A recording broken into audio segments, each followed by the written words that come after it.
All right, everyone, we're live. We are talking with Erin Rider. She is running for Utah's second congressional seat. And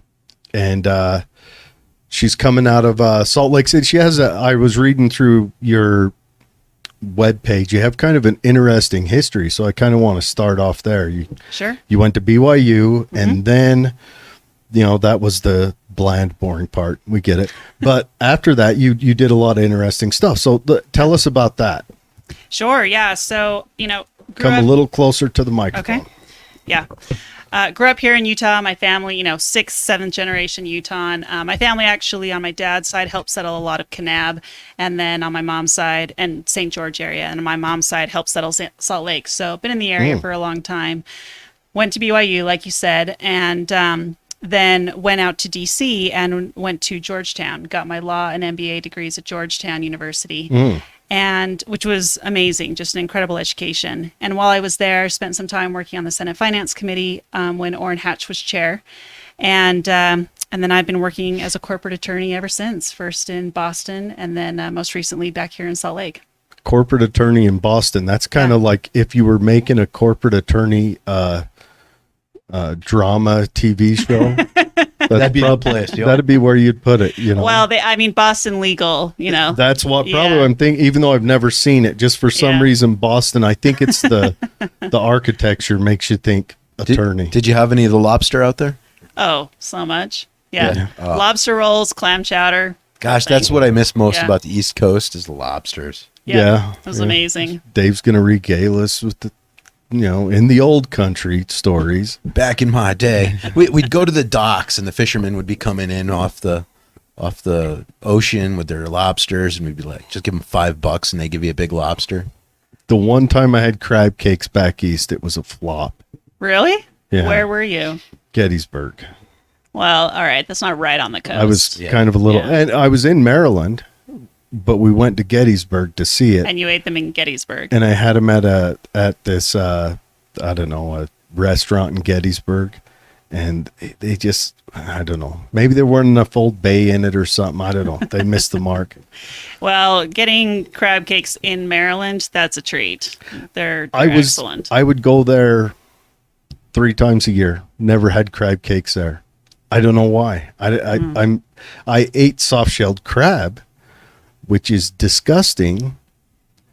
Sorry for anyone watching who is a fan of disgusting soft. And the guy I was with would eat the mustard, which, but yeah, that's my Maryland stories. All right. Well, that sounds like it needs to be remedied. Yeah. Well, it should. It should. Well, so elaborate when you worked on the Senate Finance Committee. How was that? What was that like? Yeah, so it was during my time in law school. I was a law clerk on the committee, and I was part of the tax subcommittee. And so the finance committee has several subcommittees. Tax is one of them. And so at that time, this was before Trump came in and before tax reform, but they were talking about tax reform then. And so, we'd have meetings with various constituents who would come in and want to talk about tax policy. And then, it was attending a lot of hearings, prepping a lot of material for the senator for those hearings. So we'd see you, like if we watch C-SPAN, we'd see right, in the kind of just out of focus you off to the edge. Right, yeah. Okay. Yeah. Well, so tell us your thoughts on taxes. Well, if you had a wish list on taxes, changes, would you keep it the same? What's your thoughts? Yeah, so from a federal level, we need some level of taxation, right? It's how the federal government operates. And there's, when taxes are properly used, then great. It's part of how you keep the federal government running. How far those taxes go, there's a lot of debate over that and how much overreach there is. Also a lot of loopholes. One of the things we talked about on the tax subcommittee is repatriation of earnings, right? So companies who have headquarters abroad or who make money abroad, they don't bring that money back into the U.S. because it's charged at a higher tax rate here than it would be in a country like Ireland, for example. Yeah, big tax haven. That's kind of a tax ship, a tax boat. What are the number differences? Oh gosh, I have no idea. But what you get is you get companies who are inverting their corporate headquarters. So I think like Google, for example, right, Yeah. shifted its headquarters over to Ireland because they got tax breaks there. And I hear they have nobody in the buildings. They kind of rent Yeah. they rent a Google, this massive company will rent literally like a strip mall storefront. Isn't Google like advocating to raise our taxes? Ours. Oh, Now, okay. I do have a question. What's your thoughts on? I'm a proponent of, I don't think any individual citizen should ever have to pay federal taxes because I'm a 10th Amendment guy. I think that all taxes should be levied through the state on a small, honestly, I don't think taxes should be levied any higher than your county, but through the state. I don't, prior to, what was it, our first federal income tax aside from the war tax during the Civil War was 1916. Yeah, something like that. We survived that long. And then their words, not mine, was 2% on the 1% was their motto. We promise we'll never go more than that. That worked.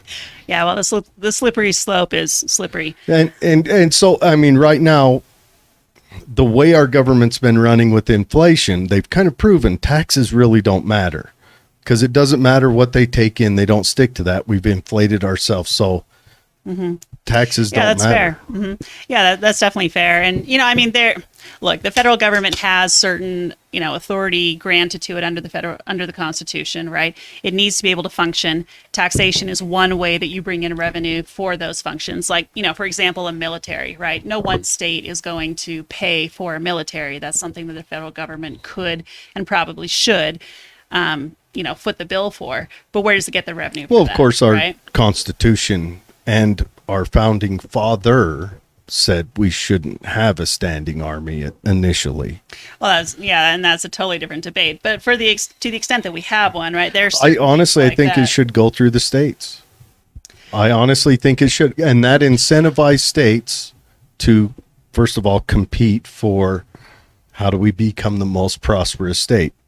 Michigan may not be doing all of the tomfoolery that they've been doing for the last 70 years if they had to compete on a market. And then California, right now, we get levied federal taxes to have them turn around and bail out failing states. California is receiving extra federal money for their bad policies from, say, citizens of Utah, which has more nominally good policies. I think you're totally wrong there, Jared, because how does a state fund a nuclear weapons program? Yeah. I mean, it's just impractical. There's no reason why states can't pay taxes up. But I don't like that I'm taxed federally and I'm taxed by the state. And then I get a state return that I then have to declare on next year's federal taxes, and vice versa. That part is, yeah, Jared, but the government doesn't just care a what you basic like. double tax, right? The government doesn't care what you like. And then if I get taxed on income, but if I decide to save or invest some of that income, I get taxed yet again on that. And almost all of that comes down federally, which initially, under the design of this great experiment, you weren't supposed to be touched on an individual level by the federal government. We were supposed to be states that unionized, and that got thrown away somewhere, and we became a nation and no longer this petri dish of test subjects. Yeah. I mean, look, no one's going to sit here and say that our tax system is perfect. I mean, good heavens, it certainly isn't. And there are a lot of loopholes. There are a lot of areas that are not working the way that people intended. We're even seeing some of that come out now with the tax reform under President Trump, right? Some of it is not even working the way that he intended. And that, and I'm sure that a lot of those people on the tax subcommittee were very involved in those discussions. Economics is hard and it's difficult to predict how all this stuff is going to work. To your slippery Can I slope clip that? argument, right? Sure. Economics is hard. You bet. That should be printed on the top of our dollars, like right under E pluribus unum. Economics is hard. Seriously. Yeah, I mean, it is though, right? I mean, I studied business in college for my undergrad and then got my MBA, like I said, and took several economics courses as a result. It's very, very difficult to predict how economic policy is actually going to shape out. And That's the why I'm a free consequences. market guy. Sure, and you know, and Markets, I think, yeah. markets rarely get it completely wrong. You can't build a nuclear army in a free market. Right. That's true. You gotta Right. conscript But we young can boys still- and all these other things. But and we're really spending a lot of time on taxes, but still the feds, I think, should tax states, and states should tax counties, and counties should tax. And that would certainly, I mean, that could certainly be one way to do it, right? But to David's point, you got to have a way to pay for things that the federal government does have some responsibility You're for. right. So where it comes from, I think there's plenty of room for There discussion was on that transgender studies in Pakistan that I bring up quite often that we have to pay for, and it was $52 million I'm sure it wasn't enough. We'll put it that way. in Pakistan.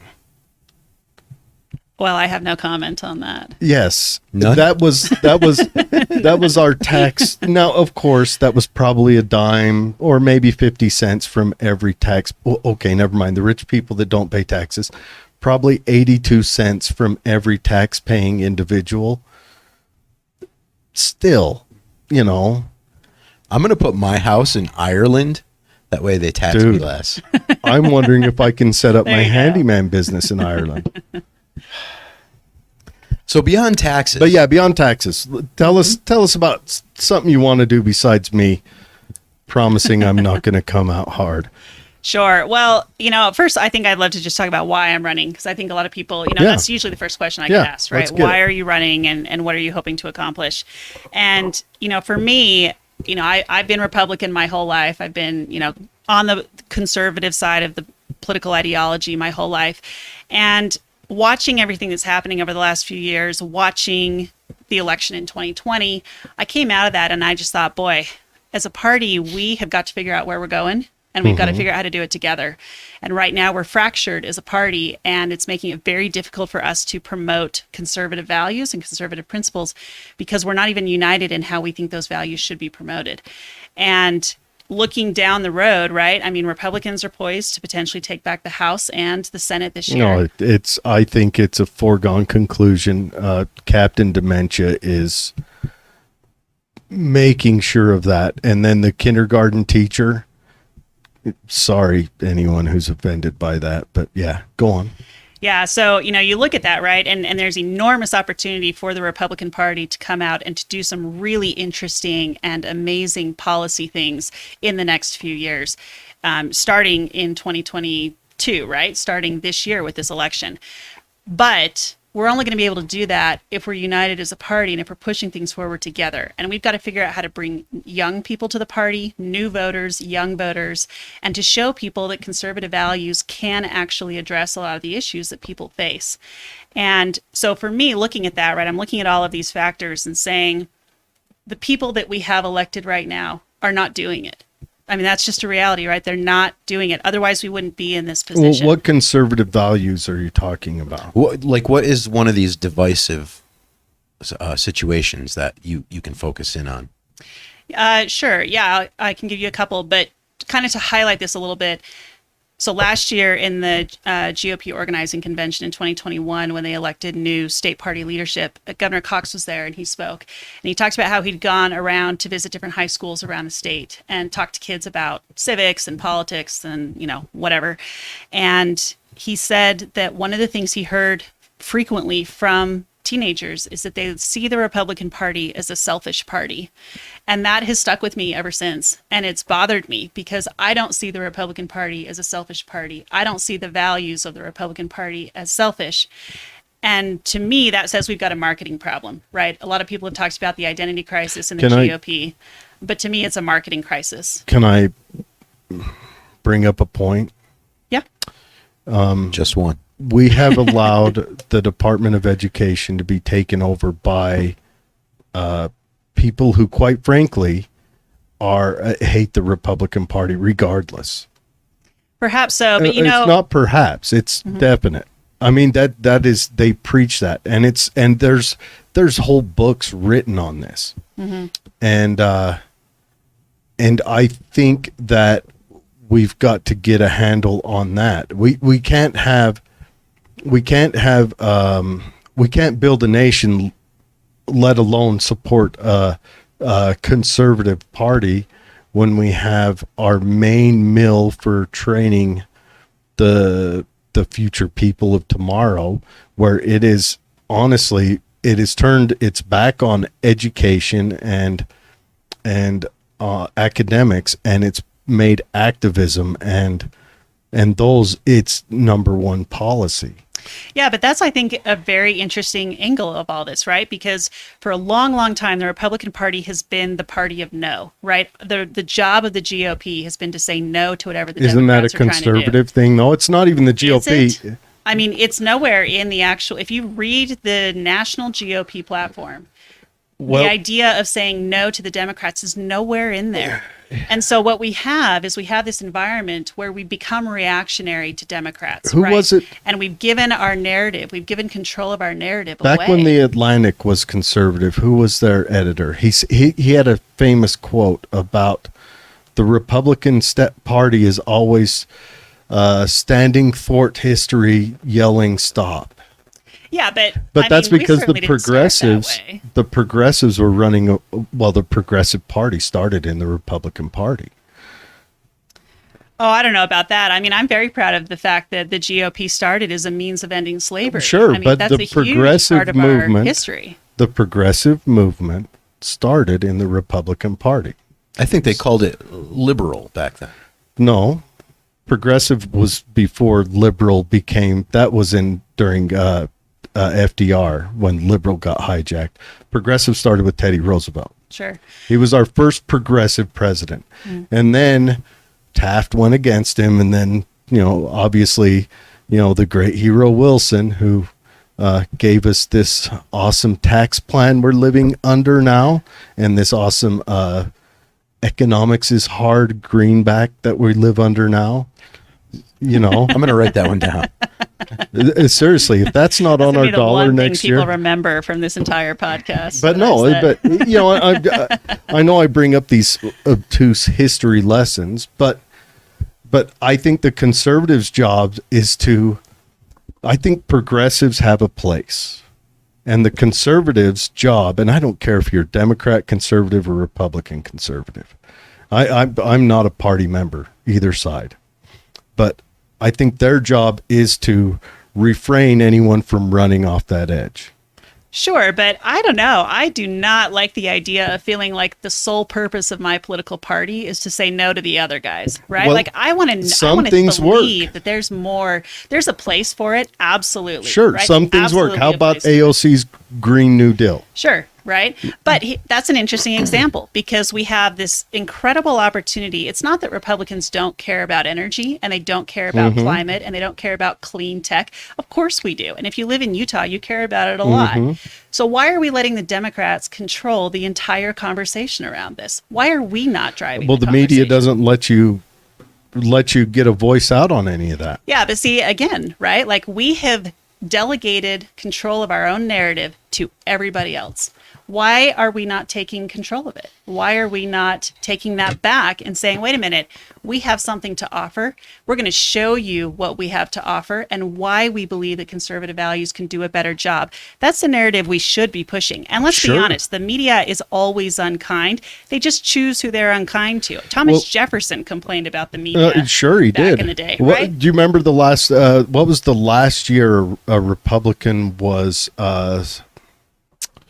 The New York Times endorsed a Republican. Does anyone know? Oh, I have no idea. I will defer to you. It was in the 70s. Yeah. But again, But that's. why- I think all of this is wrapped in. Personal right. opinion. I think all this is wrapped into that whole education thing we talked about. maybe so. And again, like nobody's going to dispute the fact that we have work to do on our education system, right? And as a conservative, I think a lot about that. I grew up in the public education system. I had a great education, but yeah, there's a lot of room for improvement. And I have a lot of friends who are teachers. They'll agree with it too, right? So, but that is not enough to me, right? Like I do not want to abdicate Okay, the well, conservative cause. I've conquered a lot. So Right? lay on some ideas on us. Lay them out. Yeah, so a couple things that are on my mind. Fiscal policy is a huge issue right now, right? We're seeing record high inflation. We're seeing housing prices that are soaring through the roof. And I mean, I bought my house in December of 2019. It might be one of the best decisions I've ever made in my life. That was right before the increase. Right before the increase, yeah. So Congratulations. I mean, I don't know that I could afford my house today, even though I have a good job and I, or did before I started campaigning, and made a good salary. But it's very, very challenging. And I had a lot of friends who waited to, they were waiting to get into the market, and now they're priced out. What do you do with that, right?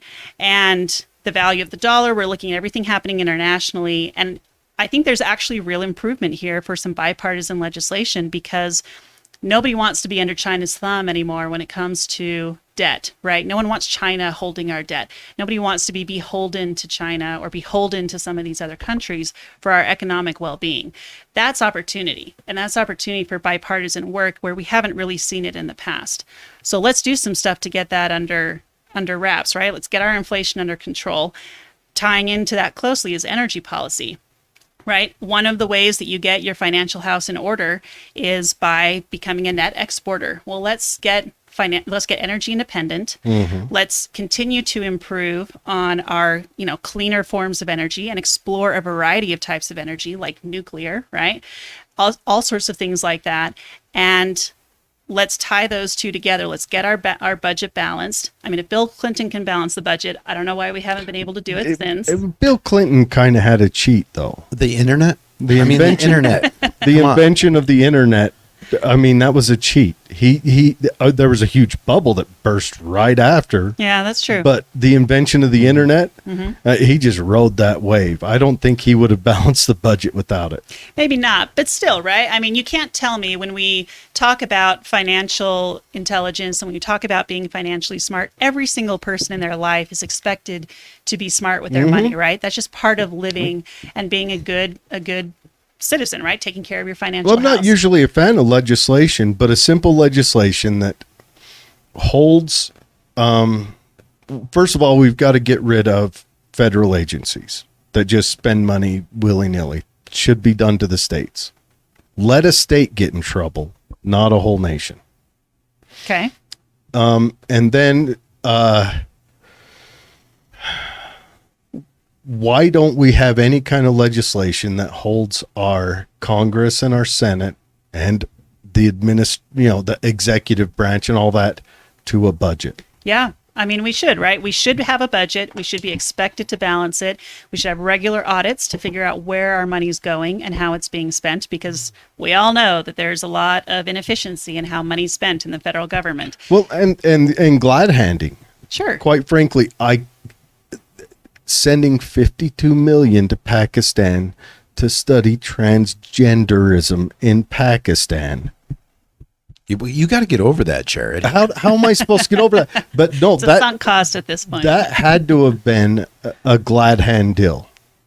Who knows? I mean, right? I can't was not imagine that involved was in a real scientific thing. I would like to see the results of that study.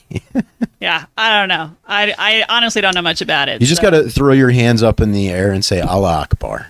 It's over, Jared. It's Yeah. over. Well, and the money's already spent, but Yeah. still things like that. And, Yeah, and why is that done on a federal level? Again, I would like to see all that stuff handled on a state level.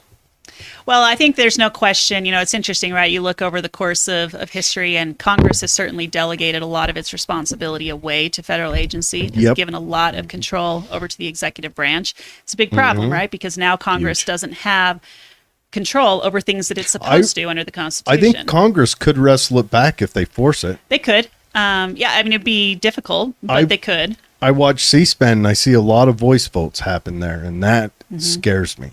Yeah.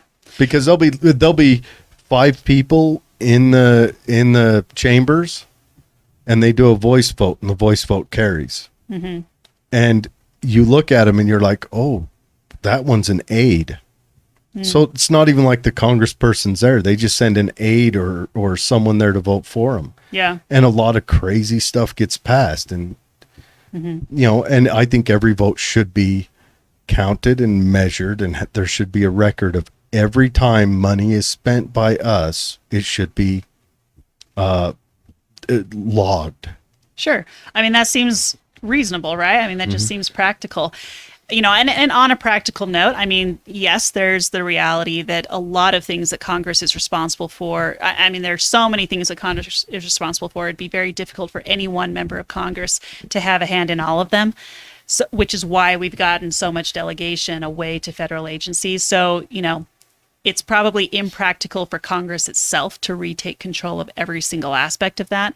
But can you change the way things are delegated, right? Change them away from being delegated to the executive branch to where it's still basically congressional oversight that's responsible for things that they're supposed to be responsible for under the Constitution. And so, yeah, I think that there's a lot of stuff like that we can clean up. But again, right, it's not going to happen if we keep electing the same people who've been there for years and have not been able to make a dent. What since we're talking about the same people, what was it about Chris Stewart's performance that made you say, I think I can do better? Yeah. A lot of it is that ineffectiveness, right? If you look over the last 10 years, I think he's had maybe, I don't know, 3 bills that have actually passed, 2 of which are arguably ceremonial in nature. And what has he actually done to represent the district? District 2 is a fascinating district. We are one of the fastest growing districts in the fastest growing state in the country. Tooele County and Washington County are 2 of the fastest growing counties in the state. So we have and we have incredible resources here, right? We have incredible business growth. We have incredible energy resources in the central part of the district. There are all sorts of things happening here that are synonymous with what's going on in the rest of the country. We could be a real leader nationally in a lot of these discussions that are happening, but we don't have somebody who's actually doing that, right? I mean, I'm an attorney by profession. My job is to advocate for my clients, and my job as a corporate attorney is to find the win-win for my clients so I focus mostly on mergers and acquisitions. And if my client's merging with another company, then it's usually in their best interest to find a win-win solution because they're likely going to be working together after the deal is done. And so I see, so government is the same, right? Democrats and Republicans and everybody else, we're all here together in this country, and we're going to still be here after these votes are taken. We've got to find the win-wins and move things forward to get stuff done. And right now we've got a lot of entrenchment behind party lines. There's not a lot of conversation happening. And you look at someone like Representative Stewart, there's a lot of talk that comes out of Representative Stewart's office, right? But talk is cheap, and we don't have a lot of action to back it up. And at this point in time, plus you add on to the fact that he's been kind of an absent representative. He's actually never had a primary challenger in the 10 years he's been in office. And I think, over time, it's harder and harder for members of Congress to stay connected with their constituents. And we're seeing the effects of that now. Just in 2021 alone, I don't think he held a single town hall in all of 2021. When you're on a 2-year election cycle, how on earth are you going to represent people when you have no engagement with them and you have no idea what they're thinking and no idea what's on their mind? There's no possible way for you to do that. In the same period of time, both Blake Moore and John Curtis are holding town halls almost every other week, right? So it's not that he couldn't do it, he just wasn't doing it. Similarly, you talk about people being absent in Congress for votes. Representative Stewart voted by proxy over 50 times in 2021. So that means he wasn't even in Washington when those votes were cast. He gave them to somebody else to cast in his stead. So if he wasn't in Washington, where was he? Well, that's the question, right? He's not in Washington voting, and he's not in Utah engaging with his constituents. So where is he? That's the whole point, right? He's not here. He's not doing the job. And at this point, we've invested nearly $2 million of taxpayer money into his salary as a member of Congress, not to mention all the other benefits he's gotten by being a member of Congress. And what are we getting, right? And in a year where we have the future of the party at stake, we are in this critical moment defining who we are as a party. We're trying to attract new people to the party.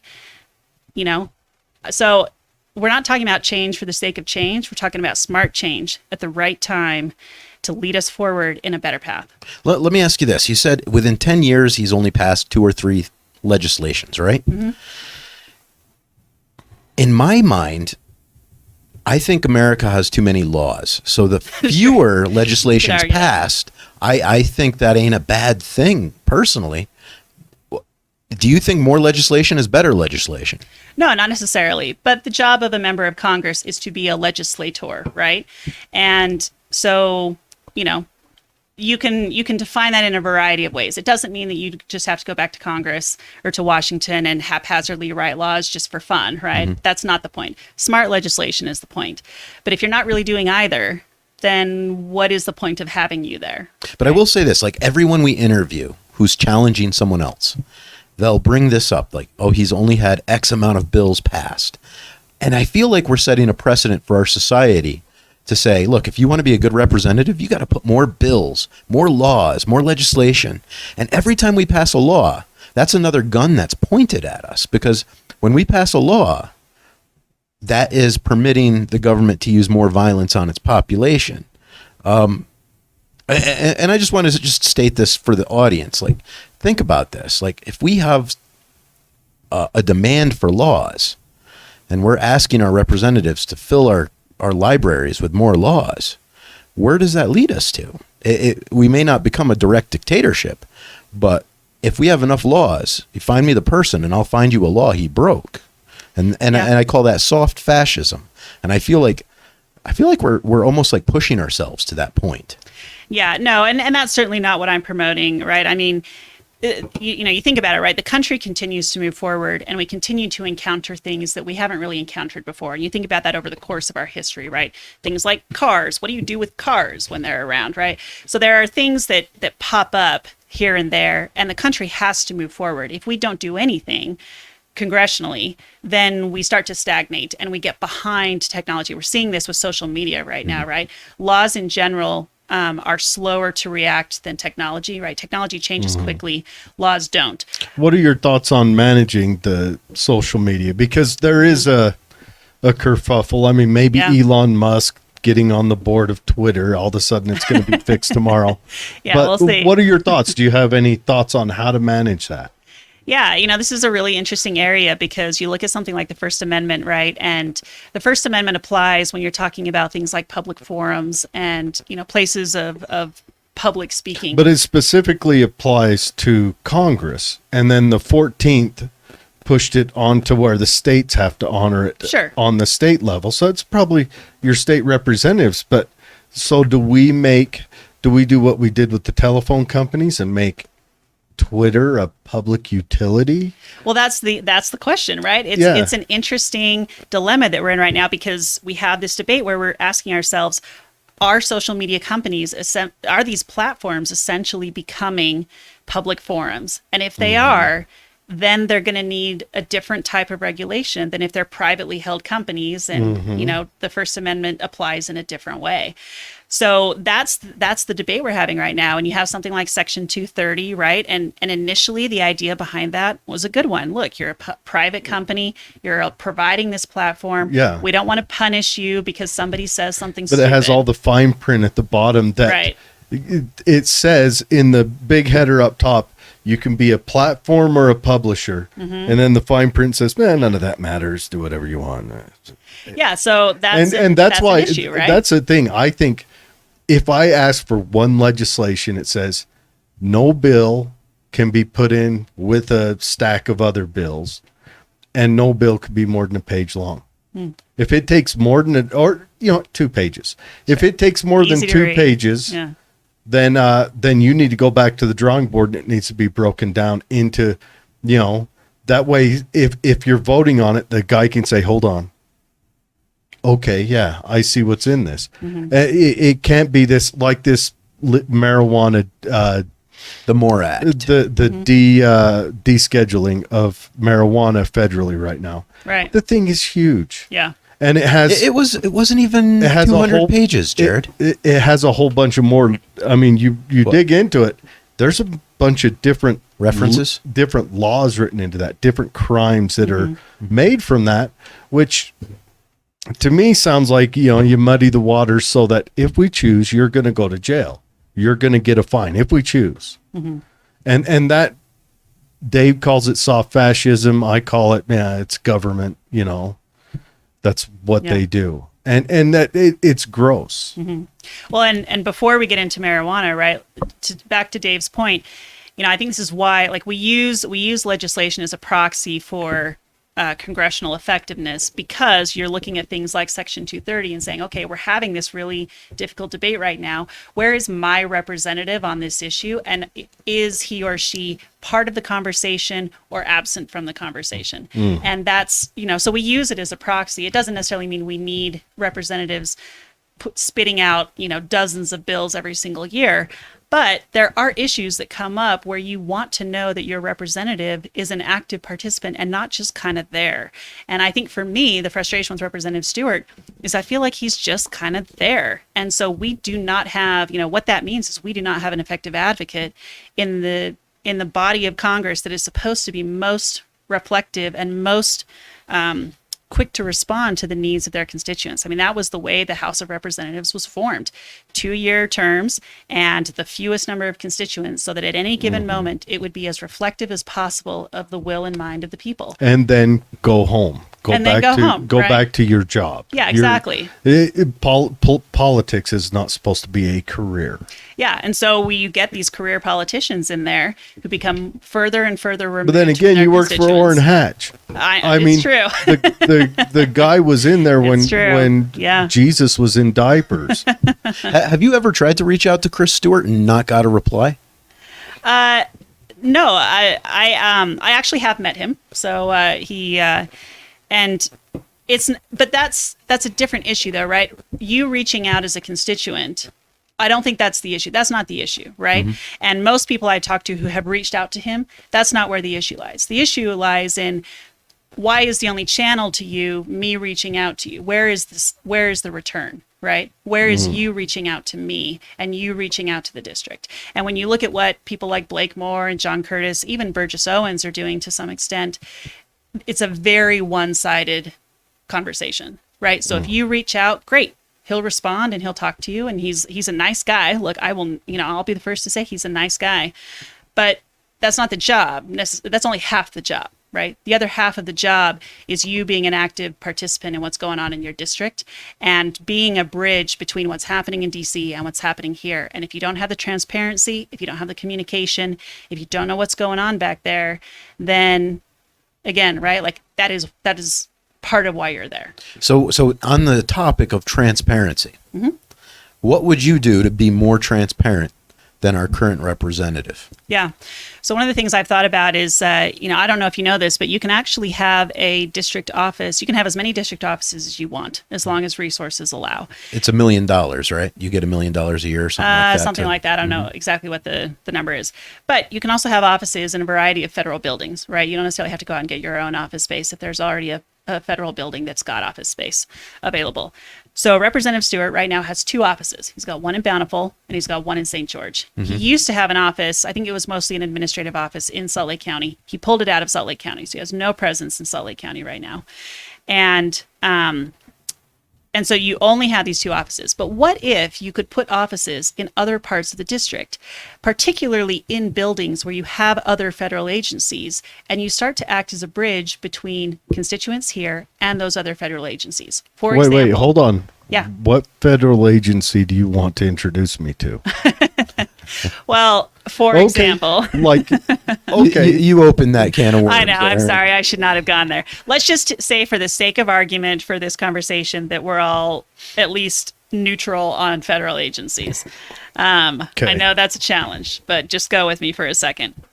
Something like public lands is a huge issue, especially in southern Utah, right? Even for Jared, that one's a huge issue. Yeah, it's a huge issue. And even here in Twilla County, into it's a question. What are your thoughts on? Well, hold on. Let her continue before we go lands. there. We'll go with that one next. Yeah. So something like public lands, right? One of the things that I'm noticing that's a huge issue right now is just the lack of communication between people who live in those areas and the Bureau of Land Management, who oversees those public lands.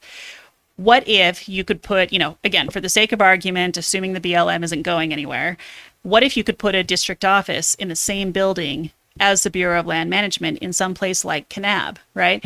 So now when there's an issue, somebody can come in, you can talk about it with your representative or a member of their staff, and then you can walk next door to the Bureau of Land Management and hash out a solution. That's a huge issue, right? Like all of a sudden you have a channel that wasn't open to you before. You're also bringing jobs to those areas, and because it's a staff office, because it's a district office, you can push information down to those offices to disseminate in the community. And you have people in those communities who can show up at town halls, who can show up at some of these events and tell everybody there what's happening with your representative in Congress. Why are we not doing stuff like that? Well, Erin, even if you could put an office on every federal installation, you still have to staff it, as you're saying. Yeah, you do. Now, if it were my brain, I'd be like, well, I can get virtual assistants in Nigeria for $250 a month. I would request. As a member of the United States House of Representatives, that's not where I would go. Yeah, with that. what's that California starts with an F. The California she's lady senator that had the Chinese spy as her driver for 20 years. I don't know. Well, that's a Democrat thing, but Still, back to how much we would pay these. So you're like, okay, we can't have Nigerians for $250 a month. You would have to hire an American, and Americans cost money. Yeah. So if we But have you all could- these offices, you and you could- got to staff them with all these Americans, Well, but we're not talking about unlimited resources you here, could right? set it up as an intern position where you Yeah. pay him like, $15 an hour. There are a whole bunch of ways you could do it. Yeah. that Right? still sounds like a Where lot. it's a set, but yeah. But you keep it capped, right? I mean, you still keep it capped. You don't have to exceed the limits. You don't have to exceed the money that's already allocated there. You're just actually tapping into the resources. that are Could we already use there. like prison labor? I love it. I love it. So we'd get I don't know. You walk in and they're wearing orange jumpsuits. Their ankles are chained together. They hold a pickaxe even though they're America not? is so lucky it's illegal for me to run for Congress because that is what I would do. Well, okay. We don't need to get into. I mean, I look at. I like a set of scales in front of me. You've got the ATF on one side and the IRS on the other, and they are dead in a dead heat to which one I would have standing at the welfare line first. A dead heat. It's tough. It's tough. You've got one that is honestly just a mafia that comes and shakes you down once a year. And then the other one is a arm of the Justice Department that seems to be able to write its own laws, and they've never been reined in on that. And that both of those things, in my opinion, Dave's soft fascism thing is a very gentle way of saying what they're doing. Is there a question in there? I mean, No, I'm just kinda I was just going to say, which one would you destroy first? No, I'm just kidding. No, but how do you feel about the public lands issue? Yeah, public lands is complicated, and I've been talking to a lot of people about this. Do you believe in the Enclave Act? Well, I mean, it's difficult because part of the reason our state was granted statehood was because we agreed to have some of these lands designated as federal land. That's a very challenging But they thing broke to the litigate. Constitution to do that. Sure, but it still means, as an attorney, I look at that and I think, ooh, that's going to be a very, very challenging thing. That would be. It's no wonder why litigation hasn't gone very far. Well, with that. it would take honor in our federal government to uphold what they said they're supposed to do. But let's face it, everyone gets into government to breach the Constitution anyway. Well, when we made that agreement with the federal government, was there any hint of force to be applied if we disagreed? Oh well, I don't know about that. Because if the federal government coerced Utah into that agreement, then we have every right to wiggle while we're Well, being. it's not like Yeah, but I don't it's know. not like the federal government never marched soldiers into Utah. Yeah, five or I mean, I six don't think that's times. an argument you can win. But what's interesting about public lands is that, and again, I find this fascinating, right? Everybody on both sides of this issue relishes the wilderness area that we have in Utah. I sit in the same right? place. I'm an avid hunter. Everybody is, oh yeah, absolutely. Whether it's hunting, whether it's recreation, whatever it is.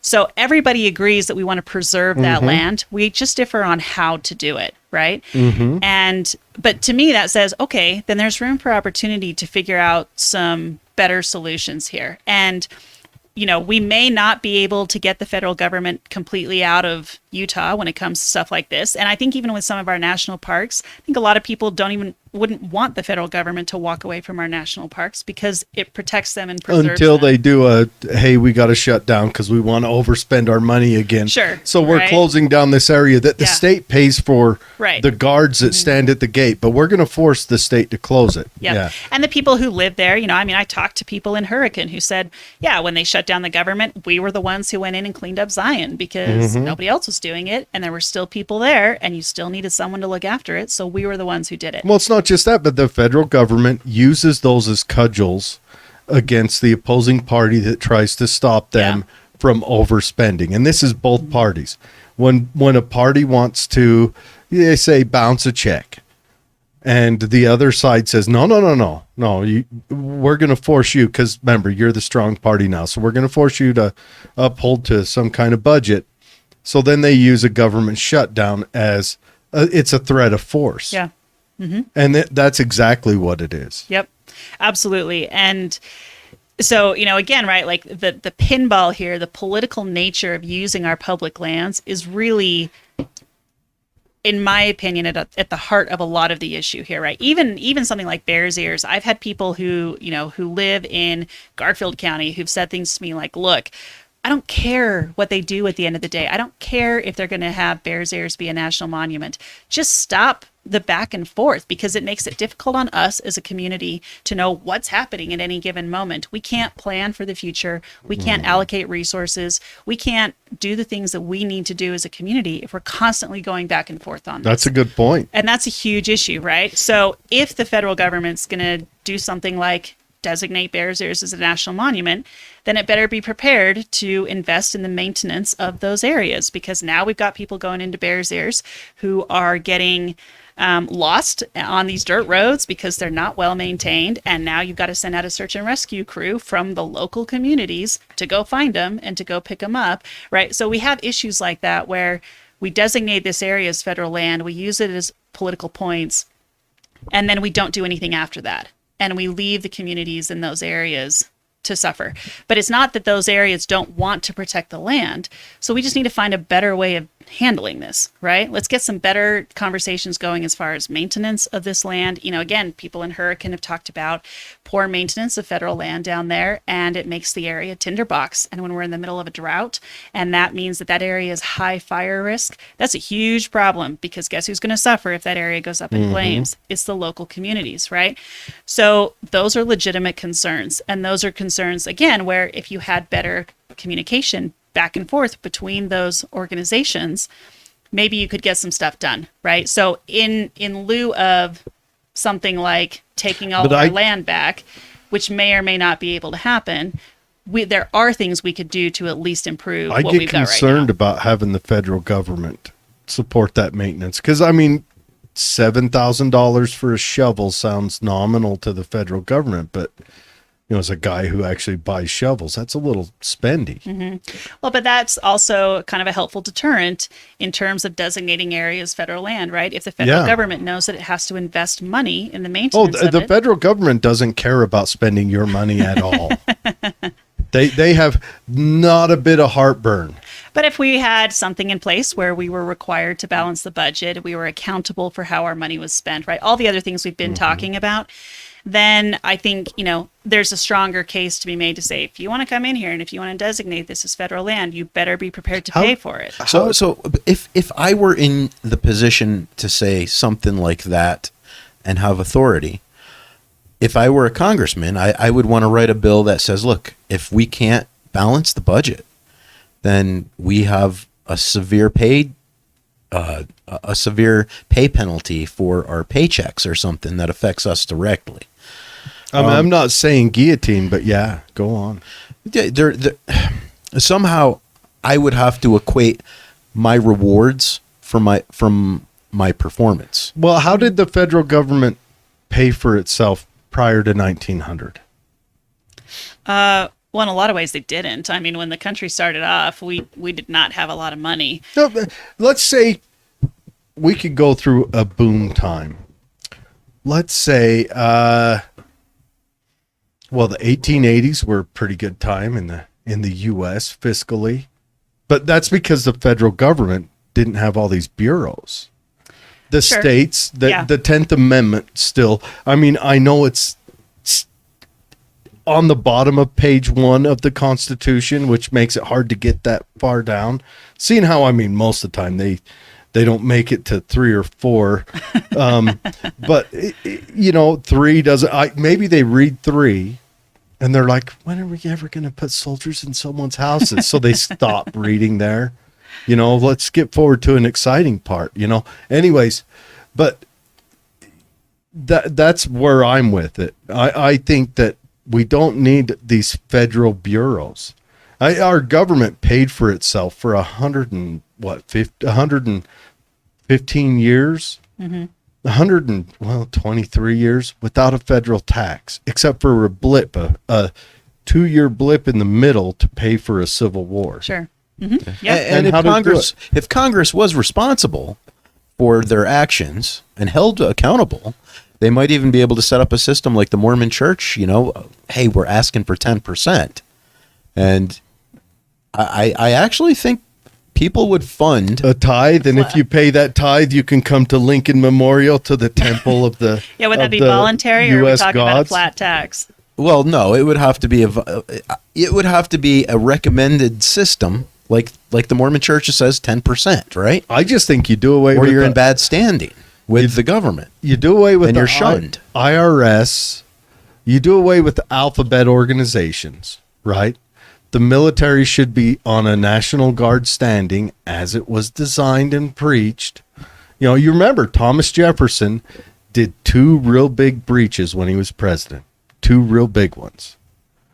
The Louisiana Purchase, so that Napoleon could continue his war in Europe, and he started a navy. And those things, one, poisoned him to the nation, but really poisoned him to himself. Well, I mean, this is why, it's interesting. As I go through this process, I mean, I'm an attorney, right? So I have sworn an oath professionally to uphold the Constitution. I've studied it. I know it because it's part of my professional career. But as I go through this process, I have an increased respect for the Constitution as time goes on, because it is absolutely miraculous to me that we have a system that works as well as it does, even in spite of all the things we've been talking about, right?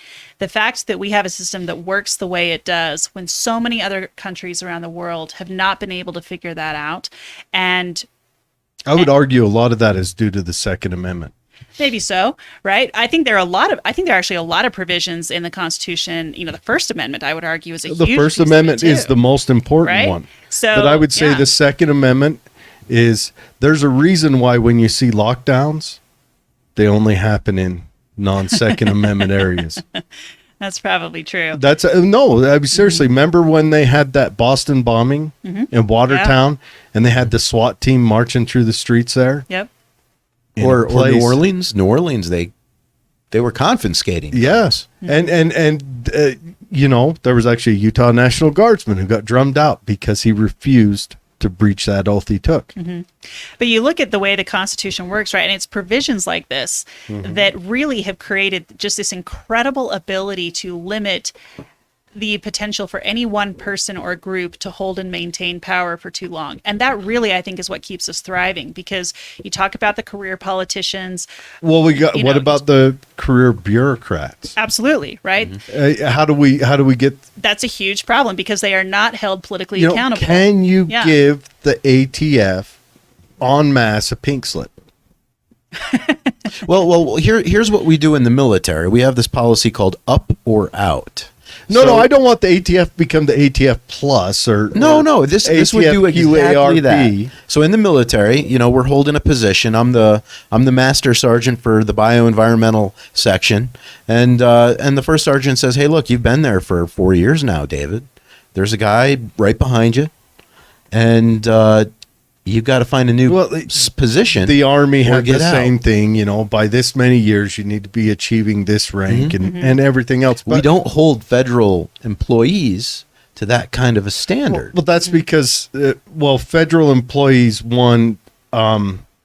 you apply for a job and you get in it, like this job's a GS-13. It's not like in the military where you drop a packet to become an E7, you know, If you apply for a job for Well, look, GS-13. if Dr. Fauci had to move up or out, he would have had to move out a long time ago. Dr. Fauci just kept moving up. Well, he got to the top and stayed there. Highest paid dude in the government. He just kept moving up. And yeah, anyways, we don't need to go into that. Yeah. No, I But it's a think valid these point, right? I think these The agencies aren't accountable the same way. well, that it's not just that elected they're officials not are. accountable, but they're not even supposed to be there. Mm-hmm. There's nowhere in there that delegates that you're going to be taxed to pay for this agency that's quite frankly going to do some criminal acts. I mean, the stuff that came out last year on the CIA, where it had 20 people, 20 known pedophiles in its ranks, and none of them got punished. Yeah, I mean, How would you feel if you worked, say you work for Boston Legal, and you had pedophiles in there, and Yeah. they were allowed to retire quietly? Would you be a little pissed off? Oh yeah, of course. And I mean, I don't know anybody who's going to sit there and say, "Oh, our federal system of agencies is perfect and we do not need to do anything to improve it." Nobody that I know is out there saying that, right? So there's definitely opportunity for improvement. But again, that's why it's so critical to have a representative who's actually I would argue- engaged in this. Well, what I like is if it's handled on the state level. The FBI could be different, state trooper organizations. They can work across state lines. They can talk to each other. Cell phones have been invented long time ago, and we just do away with the FBI. We do away with all of that, and we dial our military back to a National Guard standard, and we learn to recognize that we don't need to force democracy on the rest of the world. I mean, if I'm a conservative, I'm a paleo conservative. I'm a conservative that during the build up to World War I, they called me an isolationist. Mm-hmm. But you don't even vote, Jared. So Yeah. what do people care? I vote locally. Whatever you Yeah, say, that's true. If Jared, you you don't- don't if you don't vote, so it vote, don't then- matter. Then, I vote locally. Well, that's you ever go out in your front yard and, man, do I need to go through the dog turd example again? A dog turd that's fresh and a dog turd that's older, they look different, but they're the same thing. One's all ashy and dry and the other one's kind of juicy and shiny, but they're still both dog turds. And that's why I look at the federal government and I can't get behind any of it. Nothing good has come. There has not been one success. Not one. Nothing good has come from the federal government in its existence. well, in lieu of completely eradicating every federal agency that we have, right, which is likely not practical at this point. I know. I'm still in this. There are definitely, again, there are opportunities for improvement here, and there are ways to make this better. And that's why, the Constitution is so important, because it does limit the ability of the federal government to do certain things. That's why the Supreme Court is there. But when have to they keep a followed check it? on that? Well, but again, that's why the checks and balances system is. What's your significant. thoughts on civil asset forfeiture? I don't know that I have a lot of thoughts on it. Tell me yours. Absolute crime. Okay. They steal your stuff and then they charge it with the crime. They've stole all your wealth. So I steal your water bottle. I charge it with the crime. And then you, having nothing left, have to go to court, go before the government and kneel to prove that the government did wrong by doing that. But Jared, if she was a drug dealer, that would be a good thing. Sure, but what if she's driving down, say you pull out $30,000 from your bank, you're going to go buy this sweet 1967 GTO, She could be a drug dealer. right? 30K. You've been saving up forever, right? And you're cruising along, the police pull you over, they can just take that 30K and they press charges against that 30K. Just in case. No crime committed. They don't have any evidence of a crime. There's not a crime anywhere near you. Probability states, Jared, there's a crime there. Because we have so many laws, we can find one. But no, I mean, that's something to think about. And that's something that's sure. been a long-standing tradition. I think it was last year they did a study. More money, more monetary value was taken through civil asset forfeiture than all thefts combined in the United States.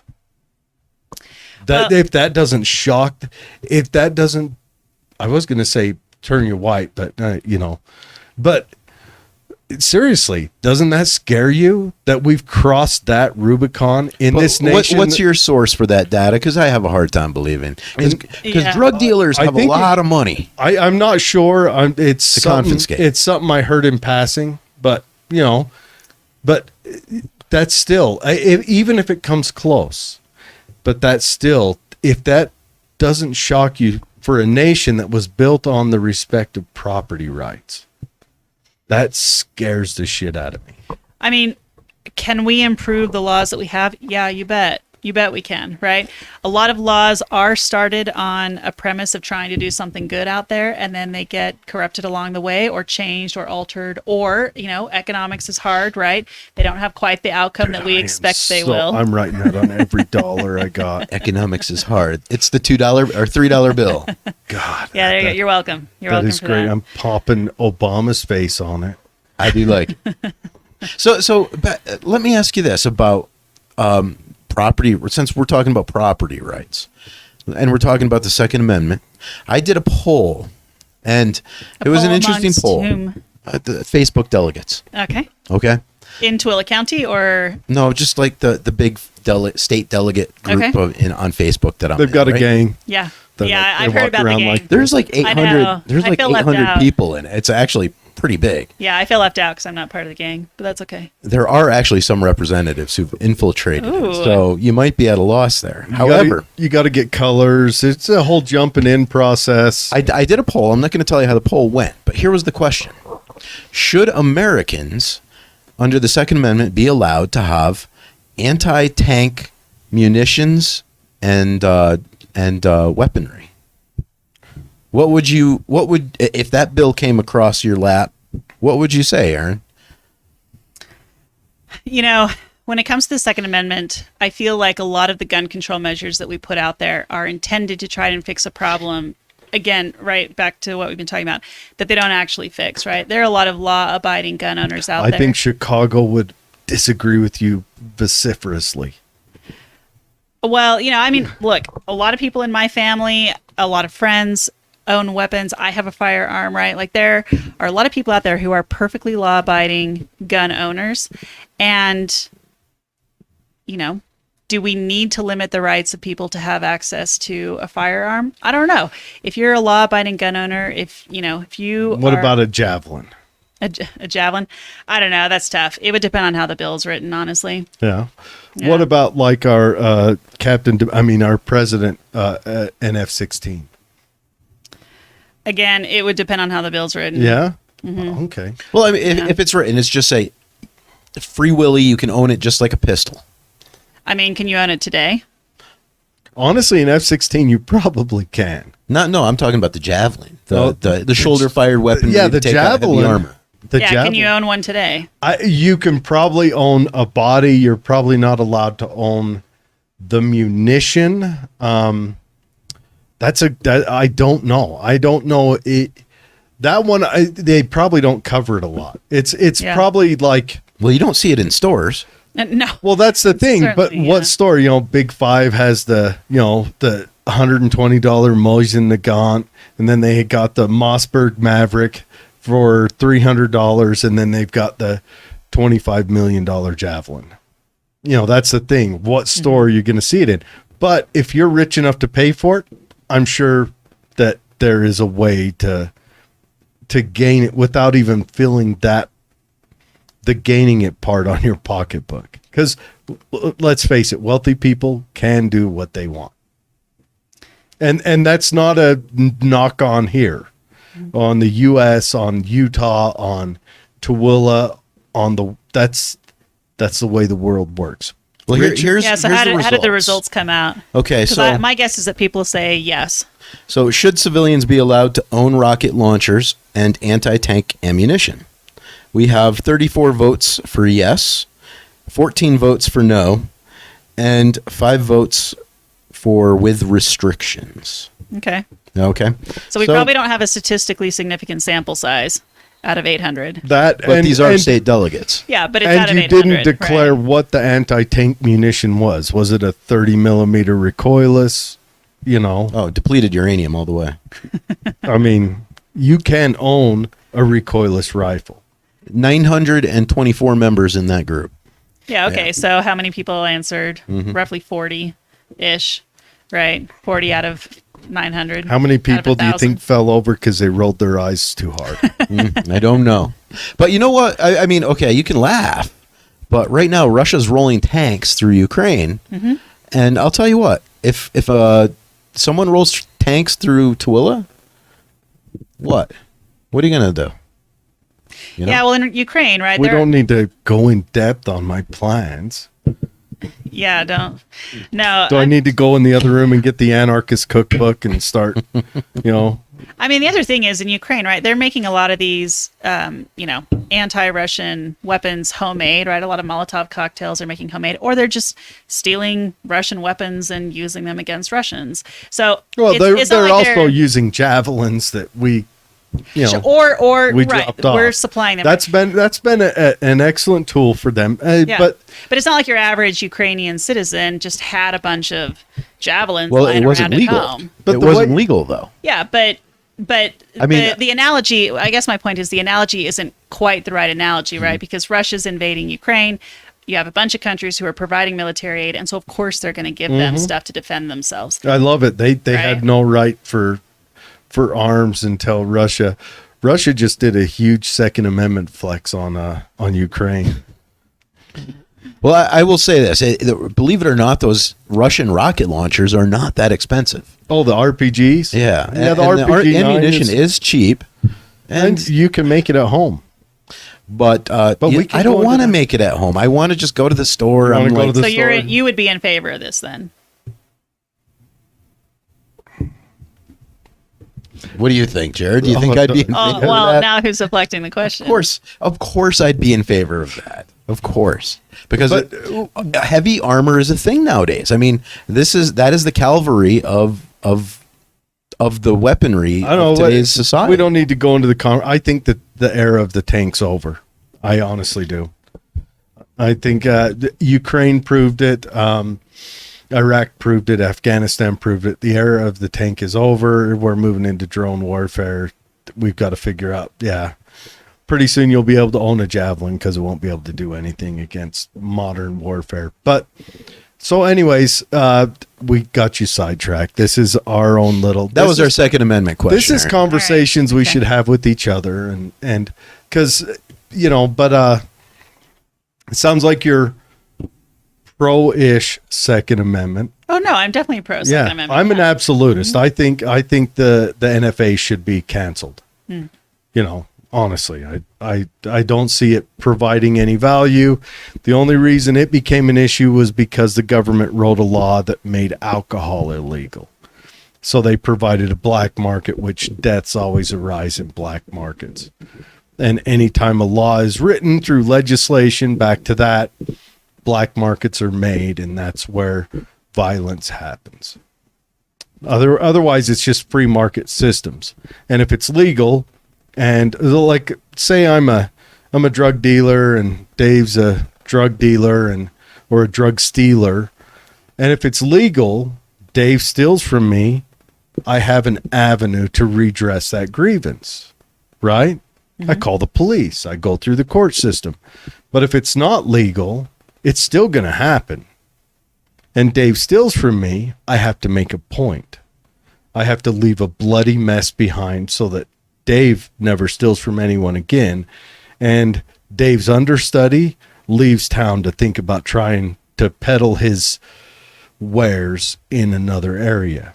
You see what I'm saying? And that's one of the issues I have with us propping up black markets. I think our best answer would be to look at Portugal, maybe lean into it and figure out how we can nip issues like that off without making black markets arise. And that's a good segue into the MORE Act, because I asked you to look at that, and I know Chris Stewart voted no on the MORE Act, and it's 100 pages worth of legislation to read. And I asked you yesterday about Yeah, it. I will admit up front that I have not had time to read the entire MORE Act. Made it through 98 of them though, right? So lay it out for us. Because no, he sent it to me and I opened it up and then closed it. And I thought, you're a It crackhead. hurts when I look at it. Yeah. And not just that. We got the 100 pages of 3 pages per internet page. It was ridiculous. It was a big bill. Yes. Yeah. And that was all to deschedule marijuana. Yeah. Yeah, this is this is an interesting one because there is actually a lot of support out there, a lot of bipartisan support for descheduling marijuana. There are a lot of federal resources that go into the prosecution of, marijuana. Paying for people in jail, Right. recidivism, tearing Yep. families apart, inner city destruction. There's all sorts of stuff out yeah. there about that. And right now we have this really interesting situation where we've got conflicting laws because you've got the federal legislation, regulations, then each state is pretty much doing their own thing. And I think it's roughly 36 out of the 50 states have marijuana legalized in some form, right? Like most of them, all 36 have medical marijuana as an okay thing. And then it's like 40%. I mean, even Utah come around. Right? I mean, we even dragged the temple into the muck here, and Utah has a medical marijuana system. So, it's interesting to me because, when I was in Boston, I worked on some clemency cases for people who had been put in prison for life for drug possession, right? It's insane. And it's a huge thing because, there's this one case in particular that we worked on where this particular client had been caught, 3 times. He'd hit that sentencing maximum and was now in prison for life. And, Again, thank you, Joe Biden. well, this wasn't 3 necessarily a strikes. Biden thing, right? Well, But- he's the 3-strike guy. He introduced that on the floor. Yeah. All right. Fair enough. So he, but still, right? So now this guy can't see his daughter. He can't see his family, right? In prison for life simply because he had, and I think, marijuana was probably one of the things he'd been caught with at least once. Was he a Massachusetts citizen? Yeah. So Massachusetts gets to pay for him forever. Yeah, right. And I mean, this guy, and the only reason he had been caught that 3rd time was because he'd been low on cash, hadn't been able to get a job because of, prior record. Oh, you mean so And he got caught in that circus? Yep, he got caught in the cycle, ended up making a bad decision, and now all of a sudden he's there for life. Well, and also that we need to drop the way felonies are done. I think you get a felony, and that felony stays on your record until you're done with probation, and then it's gone. Or at least make felonies serious. Expunge, or Right. or make felonies to where at least a little bit of violence happened. Maybe an eye got poked out or something. Well, I mean, there is clearly room for improvement in our criminal justice system, and this, I think, is one area where, where the 10th Amendment, I think, is a big factor in this. And I say, look, we already have competing laws. A lot of times the supremacy clause will come in and override these. But in this case, I say just let the states do what they're going to do, right? I love it. Take the federal resources away, stop using federal dollars for this, and let states do whatever they want to do. And this is a graduate from the DEA drug interdiction course telling you this right now. So yes, the DEA, another group of guys, well-meaning gentlemen. I imagine that the TSA could probably use some help on how to bolster their, Measure my toothpaste look as I at go you, through the line. Look at you naked radio scanner thing, whatever. But again, that needs to be managed on a state by state basis. And I think there's a strong case for it when there's already bipartisan support for it. Every time I go to a college campus and I talk to students, they ask me about this and they say, why are we still at colleges? They do, Surprise. they drop the hacky sack hits the floor. Hey, man, But still, right? Like it's something that people are kind of like, why are we still? No, I agree. Why are we still fighting this on a federal level? I'm a complete. I think we should do away with our war on. One, we lost. The war on drugs is lost. We can admit it.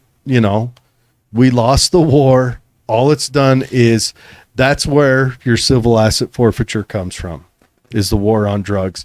It has corrupted our law enforcement to where law enforcement is no longer, Joe Cop that walks the beat swinging his nightstick and knows all the kids in the neighborhood. Now he's a feared element. It has brought corruption into our law enforcement, and by means of corruption is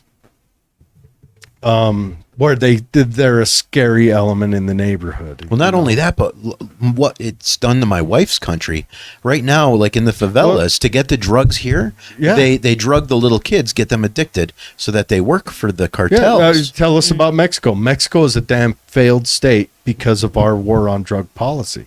Yeah. And so that is something we need to look at, you know. And who are we protecting from this war on drugs? Yeah. Are we protecting I mean, druggies? of course, maybe People we that had aren't to, going to do anything with their lives and destroy themselves? you know, maybe we have to do something like that because in 1976 we made the Department of Education, which destroyed our education system. But you know, I mean, we've got to do something. But federally, I mean, our federal government is a cascade of failures. Honestly, I mean, seriously, that's an open-ended thing. You can email me in 2 weeks. One success. Nuclear weapons. That. That is a success. We were the first ones to come up with nuclear weapons because That's of a our good federal one. government. See, Dave did it. Hey, Now, we did we went drop the running. ball? Did we drop the ball by not conquering the Hey, world? Don't Yeah. you be talking about old the guy who made The Shining's freaking soundstage. This is a house of honesty in here. No. I don't know if we went to the moon or but not. to your point, though, right? I mean, again, I think this is why turnover in Washington is critical because you do not get. I mean, you have to bring new levels of hope. You have to bring new levels of excitement and engagement, and kind of the bright-eyed. We're going to go in and we're going to do this right. Because the longer you stay there, the more cynical you become. Would it offend you if I said it'd be cool to take an aircraft carrier and pack all of our Congress and Senate and the executive branch on it and send them out to sea and let them pretend they were still a government and we just carried on with it? Would that offend you? That would be a reality. Would that TV offend show. you? Would Yeah, that we're gonna go offend you? Truman Show on- Would that offend on you Washington. now? And would it also offend you after you won a seat? And it was you were pretend government. It was Truman Show or I don't know, like. So I think we just need to be realistic about the fact that, look, right, this whole thing is about we the people, and it's about the people deciding who is the But right we haven't person. been about that forever. Well, sure, but it doesn't mean we can't be, and it doesn't. Again, that's where we need the idealism. The That's where American we've got dream to is start important. dialing back the government. The federal government has to be dialed back, and that's on all fronts. Sure. Prior to 1900, the average person never met a federal agent or officer in their whole life. how do you know this, Jared? Were you there? Well, it was a study that was done because there wasn't enough federal officers. And it wasn't until Woodrow Wilson it slowly started coming in. The big jump was during FDR. In Utah, you would never meet a federal officer until Ezra Taft Benson was the Farm Bureau, whatever. Well, also just having, you think about our history, right? When our elected officials were just so much more accessible. And I mean, it wasn't until McKinley that the Secret Service was implemented. And Yeah. so, right. And prior to that, it was a private organization that was hired and Right. paid for by said president. Right. And so, But of course, you know, there was a reason maybe why McKinley they made the Secret Service was initially made to Counterfeiting. it watch was money. counterfeiting. Yeah. But they kind of got introduced into another thing when a guy that sullied the good name of anarchy shot McKinley in the chest. Yeah. So, but you're looking at things like that and it's like, okay, this was how the system was designed, right? We needed representatives who were accessible. We needed representatives who were transparent and communicating with their constituents because that's what this whole thing is premised on. And here we are, right? And everybody talks about term limits. Everybody talks about, all sorts of things. Well, again, why are we abdicating our own responsibility for electing who represents us in Congress? We have the ability to decide who represents us in any given election. And so right now, right, again, that's why I'm saying this is about smart change and it's about change at the right time, not necessarily change just for the sake of change. But we're sitting here with someone who's been in office for 10 years and frankly, I think has one foot out the door. That's not doing this district any bit of good. So let's make a change. Let's make a change at the right time in the right way to bring back some of these American ideals, to bring the new perspective, the fresh ideas, and to go back to Washington and say, okay, let's keep working on this. Again, this is an experiment that's not over, right? It's the Petri dish on a state level. It's a Petri dish on a national level. And we need people who are going to keep pushing that forward. And you just don't get that when you've got career politicians who become cynical and lose touch with their constituents. So, Erin, are you saying you're for term limits? I mean, everybody's going to tell you one way or another, oh, yes, I'm for term limits. And we have, we can see this happening with Senator Lee right now. He's getting a lot of heat because he was all about term limits until his term was up, right? I think term limits... Where do you think, I just want to side... Whatever. Well, Just before, about to yeah, give me the before answer. you... Yeah. Yeah. Let me answer, Dave. Term limits, I think, is often a scapegoat, right? We use it as a way to again, abdicate our responsibility as citizens and to say, well, if I have term limits, then I can elect you and not worry about it until your time is up. That's not how the Constitution was written. The founders specifically wrote in time periods for these terms with the intention that at the end of that time period, those folks would be, reviewed to decide whether or not they should have another shot. And initially they weren't paid, and it's hard to say. Like right now, what do you think about, say, people in Congress being able to invest freely as they do, and Play the stock game? Yeah, I mean, we're seeing a lot of fallout from that right now, right? we are, but we saw fallout from that in 2009, and then in 2010, a bill was written to stop that. But in 2011, Congress quietly voted to get rid of that bill. Mm-hmm. So that's another issue where I think it would be a wise idea to make it so that while you're in Congress or in the Senate or in the executive branch, well, the executive branch actually has this. You're not in control of your investment portfolio. Mm-hmm. That is taken over by someone else that runs just a basic trade. So it happens for everybody universally across the board. I mean, my honest opinion is I think that Congress pay should be tied to the median income of their state. Bang. And you should make the Congress compete for their state. Again, I'm all about the 10th Amendment. I suggested that in Tooele County. I remember, I think Sean Milne was just elected as commissioner here, and there was a lady with a white perm in the audience that stood up and said, your idea smells of spilt milk. And I'll never forget that day. She was throwing like 30s terms at you. It'd be a gas. I was like, yeah, we should tie the commissioner's wage to some sort of an algorithm that has to do with the median income of the county. And that should be done congressionally and everything else. I don't think they should have a set wage. It should be one. I think that congressman's wage should be paid by the state, not federally.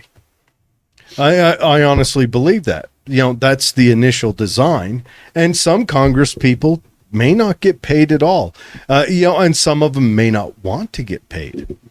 Some of them be a deterrent to staying in office for a long time. Some of them may want to do it as a labor of love, or they actually get in with the goal. And I don't know. I don't know what the answers are to this, except tear down the federal government, and maybe Congress can meet on Zoom once in a while, or they could all live on a retired aircraft carrier together, floating in whatever ocean, doesn't matter. Well, until and unless that happens, right, and we continue to have a federal government, I do think that it's important that we recognize that we do have the ability to have some say over who represents us. And it is our duty as citizens to decide who sits in those seats. And it's good and it's smart and it's the way it should work that we evaluate everybody. That's the whole point of accountability, right? You should be accountable for the things that you're doing when you're representing other people. Another reason why I want to do away with voice votes on the floor, because you can't look up a record of a voice vote. Yeah. So in transparency, I know we make our police officers wear body cams. Mm-hmm. Ooh. What about politicians in high office like Congress and Senate? Should their duty day be recorded and posted maybe 10 days later or something? I mean, for everything they're doing in Congress? I would love to unless see it was that. of top secret nature, I could understand. I would love to see the smack talk, the cocaine lines freaking sniffed. I would love to. That would be. If you did that, Jared, I guarantee you. Like, I don't know if you've ever walked around the halls of Congress, But like I remember 2016 when I was like going from room to room trying to get or 2015 I think, trying to get inauguration tickets for me and all my friends. I'll tell you what, I was shocked to see how many women are actually in the offices of our representatives and walking around in the halls and field trips. I guarantee you in 10 years from now, probably the majority of all the people in power in our government will be women. And that'll fix everything. I don't know if I fix anything, but it was a shocker. I've read the stuff. Mm-hmm. Yeah, I thought you were going. Wait, one. I lost. You're the nerdiest nerd. Running around looking for inauguration tickets. Okay. Yeah. I actually did go to Trump's inauguration, so I was there for that. Yeah. It was Patricia's idea. Okay, never mind. Yeah. So his wife is now he shuts up. The number one supporter. I will say nothing bad about my wife, right? Or David's wife. Well, she'll kick my butt. She scares the crap. She's Brazilian. She scares the. So Erin, what about your personal life? Do you have a family? Do you have a husband? Do you have kids? Mm-hmm. Yeah, I am not married, no kids. But I am the oldest of three, so I have two younger brothers. Grew up in a family of all boys, and my family all lives in Salt Lake County, parents and so forth. So, yeah. Are you prepared if you win to get all these death threats? Because you know that will come. Yeah. Is there a lot of death threats? There are a lot of death threats. It's been interesting. I've talked to some local officials around the district, local elected officials, and they've talked about how there have been times when they've needed to have security attend various events because they've gotten comments on Facebook and other types of things that are troubling and scary. And I mean, we're talking like mayors and city council, or local positions, and they're getting some of those. So. It comes with the territory, right? I think this honestly goes to why it's probably not healthy to have people in Congress forever, because that I can't imagine that would not take a toll on you. What do you think causes the death threats? What do you think? It's just this polar centric politics we have right now. Yeah, I think that certainly doesn't help. And it seems like to me, an outsider. I mean, honestly. They don't argue anything different than each other. Yeah. It's these little fringe subjects that come up every election cycle. We're going to talk about abortion or whether the swimmer can wear a jock strap in the female swim meet. Honestly, it's issues that governmentally should not be there. Like abortion should be a state's issue. That should not be a federal issue. I would argue it should be a county issue. Yeah, county, or a doctor by doctor. Well, it is cultural. I have my opinion on it. I am 100% pro-life / pro-choice. Don't ever make me pay for it, hear about it, or talk about it. I don't care what you do. Don't make me a party to what you do. I think it is murder. My personal opinion. Sorry if anyone disagrees. I feel like you screwed up. I'm a hardcore libertarian. And I feel like that you need to take responsibility for your actions. All right. That out of the way. Don't ever make me a party to the action. And I'm never going to stand in your way on that. And I'm not a religious person, but if you're religious, you can have a conversation with God about that, and whether he's okay with it or not, you'll find out then. Yeah. Just don't make me a party to it. And I never have to, if there is a God, have that conversation with him about why I allowed this to happen and with my money, my name, my currency, whatever. Yeah. Well, back on the death threat thing though, as we were talking about that, it really, it's just been so interesting to watch. I mean, on one of my posts it's been interesting to see comments that people have just posted on my own posts, right? And I'm not even in office yet. I'm just running. And people will pick the smallest thing and argue about it just for comments. And part of me is like, all right, I guess I don't mind having 100 comments because it just boosts my visibility on Are you Facebook. posting on Facebook? I'm thinking particularly of Facebook. But still, having it is so interesting to me because when people actually sit down face to face and talk to each other, we have a very different way of approaching problem solving. And having that screen in between you and another person, it has, for whatever reason, allowed us to just go to a place that we would never go if we were in it's person. being anonymous. It's the anonymity, right? Yeah. Well, and not even the anonymity, but the protection, the digital protection of a It's screen. that page 5 right? thing, Hey, I saw you on the subway. You're the most beautiful thing ever. Whatever. If that was correct, he would have went up to her on the subway and approached her on the subway instead of writing it in the. I don't know what that was in. That was but the page 5 and whatever But it's a huge problem because I feel like so much of our decorum in our personal lives has just gone by the wayside. And I will say this about Senator Hatch, even though, he was probably there longer than he needed to be. However, and there's lots of debate on that. One of the things I did notice from watching him is that he really had respect for the office, and the decorum that he brought to the office is something that I think we're really missing right now in Washington. And I watched the way that other senators would interact with him, the respect that he had from his colleagues across the aisle, right? And he was also in at a different time before they kind of separated the parties on the floor, because they used to kind of get along, and now they did. And he really worked on his relationships with other members of the Senate. And in fact, when I was there was a little bit of a kerfuffle involving a couple of Republican senators, and he was the president pro tem of the Senate at the time. They brought all the Republican senators together, and he just kind of gave them this big smackdown on decorum and said, look, you are an elected member of Congress, you represent the United States Senate, act like it. Essentially, I'm paraphrasing, right? But I feel like we need that again. We need that level of decorum, because all of these issues that we're fighting about, the Pew Research Center actually did a study and showed that we're much closer on a lot of these issues than we think we are. Oh yeah. And so but we are never Dude, going to I'm get an there. outsider. I can tell you right now. Yeah. You're both ripping me off. But we are never going to get there, right? If we continue to act the way we're acting right now. It's human nature. It's the thumping the chest. No, it wasn't all. Yeah. Well, okay, we've gone through cycles in this nation. 1820s, there was a guy beaten with a cane on the floor, lost an eye. Yeah. And then it comes back. He lost an eye on the Senate floor? Yeah. Oh, yeah. There's actually He was a congressman. There's a mural in the Capitol, or like artwork in the Capitol. And he's a about congressman, and another congressman came in with his cane and beat him. The guy didn't. Was it a Democrat?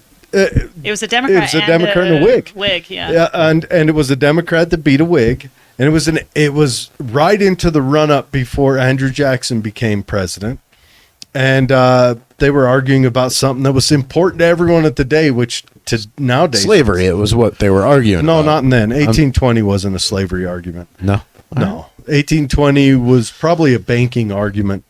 But anyways, he beat him on the floor with a cane, beat an eye out of him. The guy didn't come back for a year and a half. And then when he came back, he stood way in the corner on the far side of the Whig side. I would have brought a shield and a freaking cane next time. It's true. But anyways, I wonder if we will get it back, because I've heard a little bit of stories that it was kind of Newt Gingrich when he was in charge of it that kind of broke that. He wouldn't let the freshmen hang out together. And then that caused a culture that caused that riff in Congress. Well, I find, if you study our history as a country, right, we kind of wind our way around this center curve. And when we go too extreme, we tend to pull ourselves back it's a a little pendulum. bit, right? It's the independents that decide that. Yeah, because we don't like being extreme. The Republicans in the 80s and 90s went ridiculous, right? And that's why Democrats started taking over. And then right now the Democrats are going ridiculous. Sorry, Democrats, but you guys are fucking high. Well, but anyways, and the parties, independents, right? and that's why the Republicans are going to dominate. It's the independents, the centrist voters that aren't a party affiliate. They're the ones that they watch. Right now, the Democrats have got they dominated for the last 2 or 3 cycles. Well, they've dominated in media, academics, in Hollywood, all the things that culturally apply. And then in the last 2.5 cycles, they've dominated in politics quite a bit. A lot of upsets. And they thought they had a mandate. So they're running for the fences. Everything they got crazy. We're going to, pink popcorn and freaking we're drinking whatever. And they're running for the fences. And the independents are saying, well, you guys got out of hand. Same way the Republicans did when they said, we're going to force them to teach creationism in, 8th grade science class. It's kind of out of hand. You don't teach intelligent design when you're studying chemistry. And that's why the Democrats took charge, and this is why the Republicans are going to take charge. And this is a note I've been saying multiple times. One of the things I want to do, because I am more conservative than you, and I'm more liberal than AOC on logical issues. Mm-hmm. I'll just point it out. I'm the smartest person in the room every time. Anyways, we've got to hold that to account. So when the conservatives, because remember, in the 80s, Democrats could be conservatives as well. Tipper Gore. Mm-hmm. She went after guys who said what would be considered the most gentle. It'd be church hymns nowadays for stuff she went after to put stickers on the CDs. Yeah. Really, it would. I mean, nowadays, the stuff that comes out in music is a 2 Live Crew is like, whoa. But anyways, that's where I feel like my place is to talk to the progressives and say, you guys are getting a little out of hand, and then talk to the conservatives because that pendulum's swinging. It does. It's at the apex right now. And right now, kind of back to this whole idea of kind of the marketing crisis within the GOP, there's an enormous opportunity for the GOP to go out there and to say, look, the Democrats have been trying to solve these problems for years, and look at where we are as a country. Mm-hmm. Nobody's happy with this right now. We have new ideas. We have fresh ideas. Yes, we're politically conservative. And that's a good idea. But it doesn't mean that we're stuck in the Stone Age, right? Like, we are a party that can actually address these issues. Let us show you how. I think Republicans or conservatives in general, because the Republican Party started out as a liberal party. They replaced the Whigs, which was at that time liberal party. They need to post their wins. Mm-hmm. But you can't because, again, federal government is a big failure. But no, they need to say, hey, look, here's a thing we did or a thing we maintained, and it's a big win, and we need to keep this going. Mm-hmm. Look at what we've done. When the Republicans get a majority, Jared, do they ever really accomplish anything? Absolutely not. Donald Trump split the party into the Republicans have been a party of false promises for 35 years. They've never followed through on everything. Republicans were Second Amendment, Brady Bill, boom. Well, and again, kind of back to that whole, the party of no, I feel like we've just been reacting. Well, it's not even then. Even when they get a mandate, mm-hmm. they don't come through with anything they want. Yeah. Donald Trump kind of won, and I'm not a fan of Trump. Remember, red flag laws, bump stock bans. Hey, that's kind of I don't think a law should ever be written at that desk.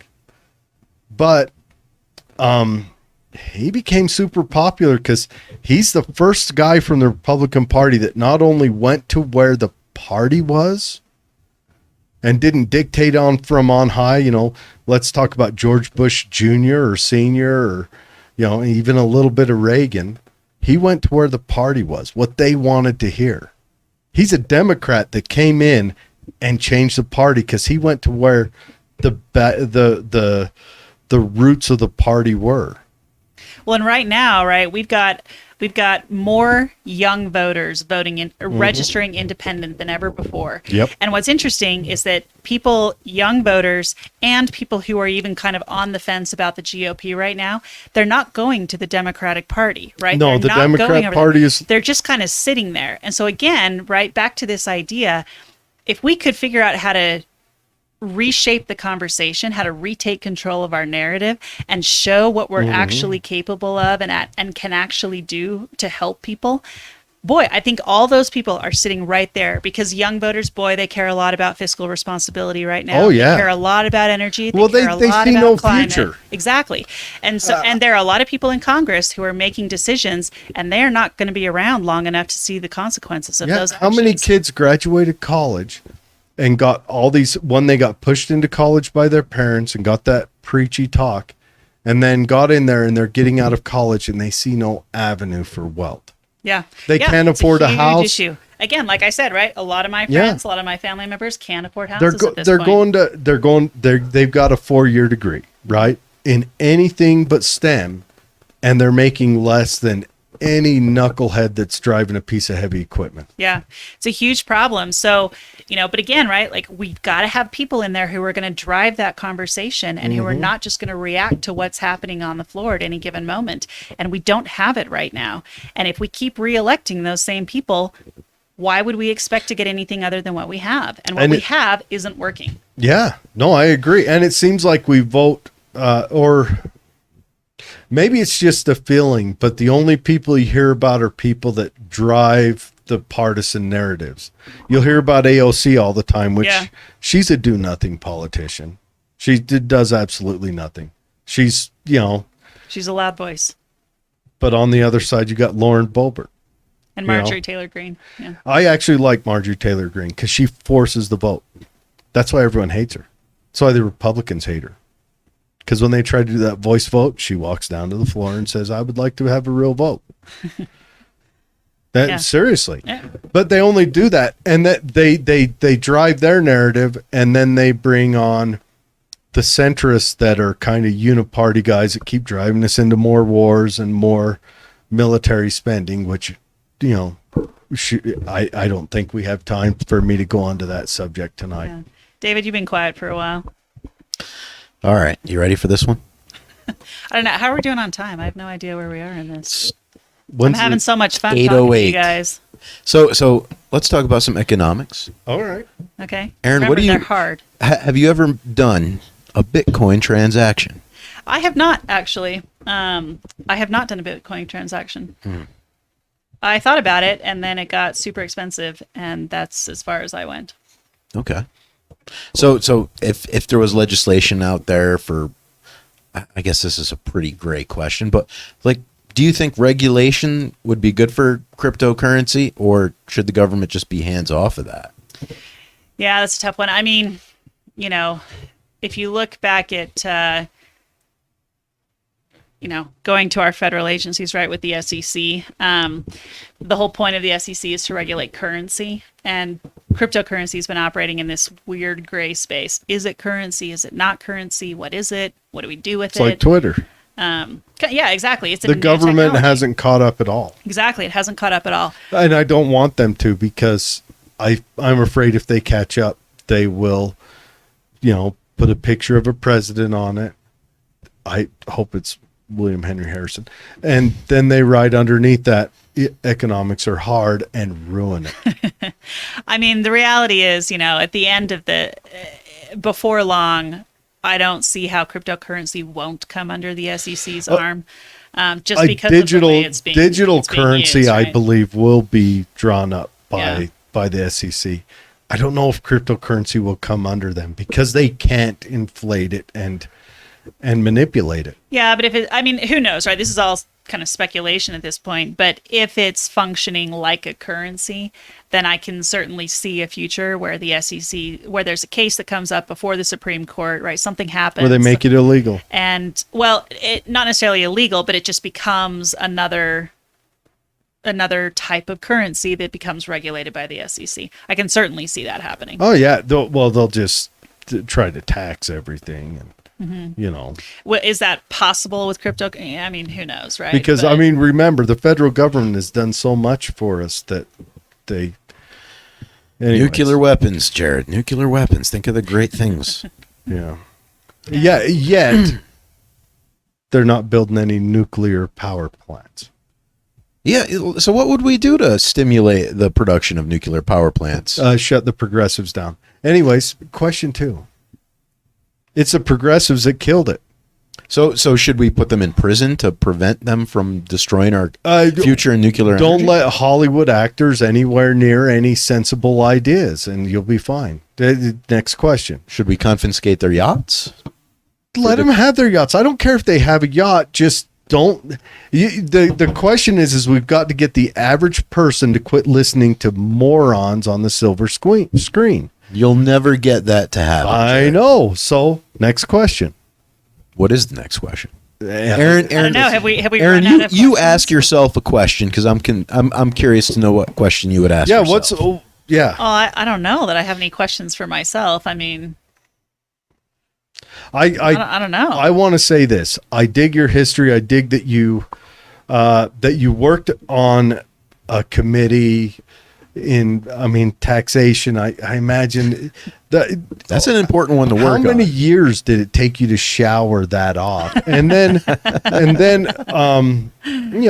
a corporate lawyer, so you obviously know how to read very dry and thick information. So that's probably a good thing. What do you think about never voting on a bill you haven't been able to read all the way through? Yeah, that's definitely a big issue. And I know there's been a lot of conversation amongst people to say, look, we need rules in place to say if you're going to put a bill out there, you got to give people time to read it. I think that's logical. I think it's practical. I remember when I was... What's been holding that up from coming to fruition? Who knows? If you're the one writing the bill, it's easy to get stuff through, Yeah. right? If you Or don't if have you're, everyone read it. they've got to, like, let's say I write a bill and I'm trying to get you guys on board. You're on board, but Dave's not. But Dave's got a little pet project where he wants to do transvestite studies in some third world Muslim country where obviously it'll be a very successful initiative. And then I allow him to sneak it in on page 32, paragraph I mean, the 8. way we write laws right now is problematic, right? These huge omnibus bills with all the, the pork barrel stuff in there. Yeah, the It's earmarks problematic, and right? things The like earmarks. that. Yeah, it's definitely problematic. Here's a little bit of a compromise that I would ask, Aaron. If you win, how about just whoever introduces a bill has to read it into audio and post it in audio next to the PDF. Dude, That's interesting. how about we don't That get would make it more Audible? accessible. No, I think we should get Audible in on it. Hear me out. Oh, great! So corporates with governments making No, contracts together. Let's not. Hear me out. No. Oh, jeez. Bad idea. 75 We just need cents. to hire people who, the guy who read the Harry person Potter who books. writes it has to read it into Audible. You pay 75 cents to download and listen to them read it. And that way nerds will pay 75 cents to hear it and help pay off our debt.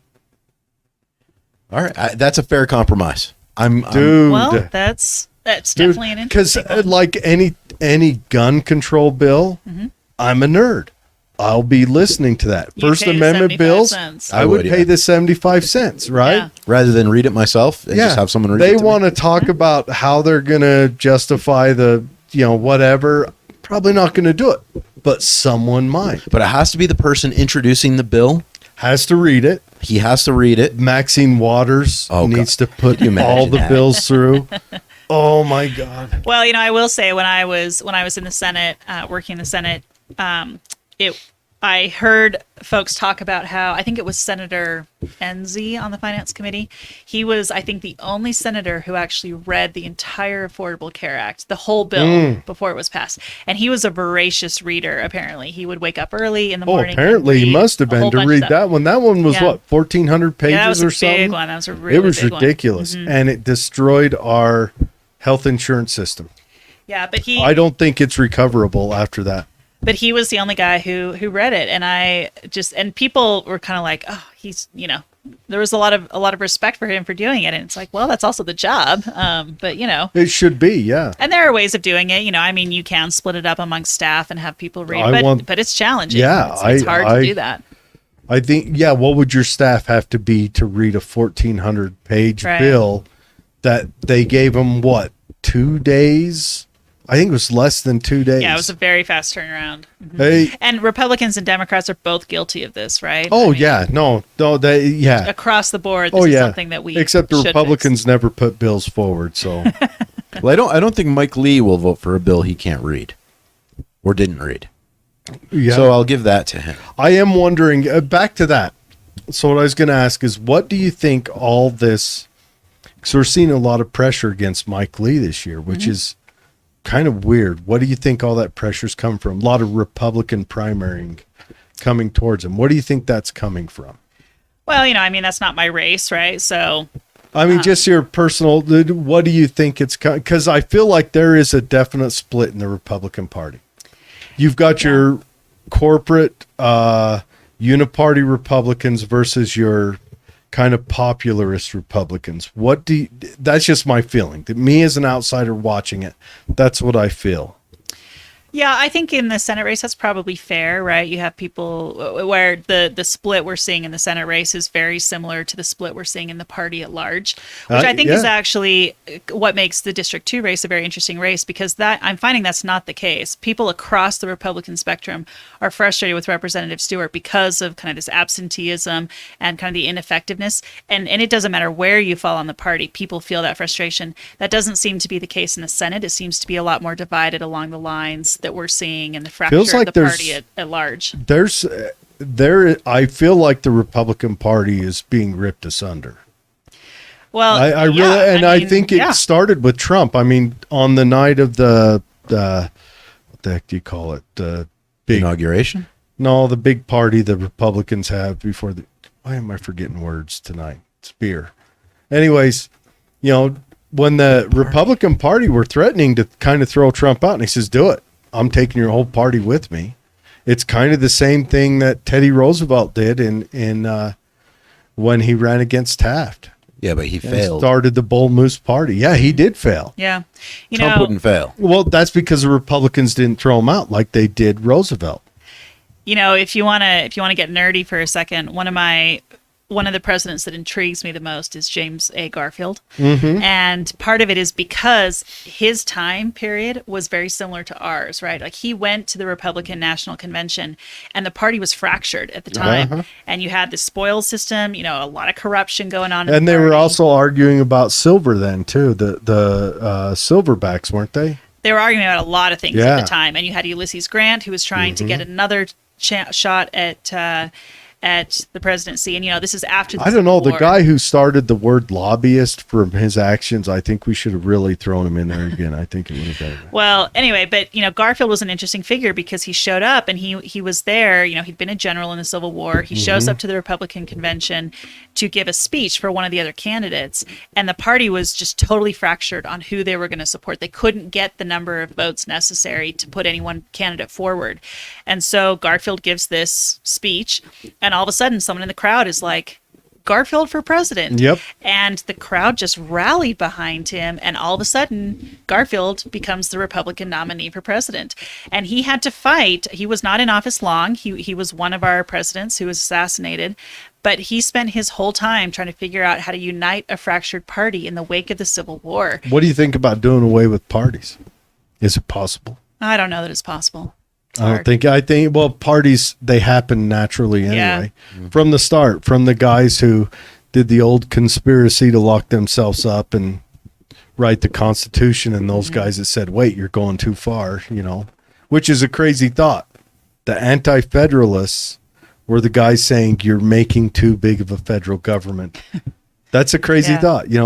Madison and Jefferson Yeah. and those guys were saying you're going too far. What are you doing? We're supposed to have this grand experiment and you're ruining it. And, So much for 50 Petri. and dishes, huh? Hamilton is, laughing all the way to the bank as he robbed anyways, we don't need to talk about And my advocated heroes. for a king. But yeah, I mean, but it was it's just fascinating to look at the similarities between Garfield's time and our time. And one of the big things that came out of Garfield's presidency and then Andrew Johnson's was civil service reform, because there was so much corruption in who got appointed to which government offices, and a lot of money that came in from that. I think Johnson himself, is it Andrew Johnson who was his VP? No. Why No. am I thinking? It's not Johnson. Who am I thinking of?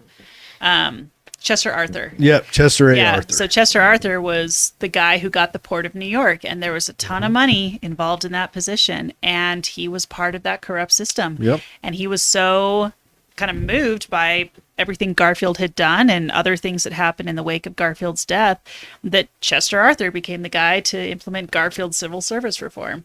So it's just fascinating to me. And then that- it went away. Right. But still, right, we kind of have these periods in history where we get too extreme, we have fractures, things happen, and then we get somebody who can kind of bring us back together. It does make you wonder if the United States, because it does feel like we're hitting Thucydides' trap right now with China. And it does make you wonder if the United States is going to go through a reform much like England did, in the mid 1900s, early 1900s, where they take a step back on the world stage and start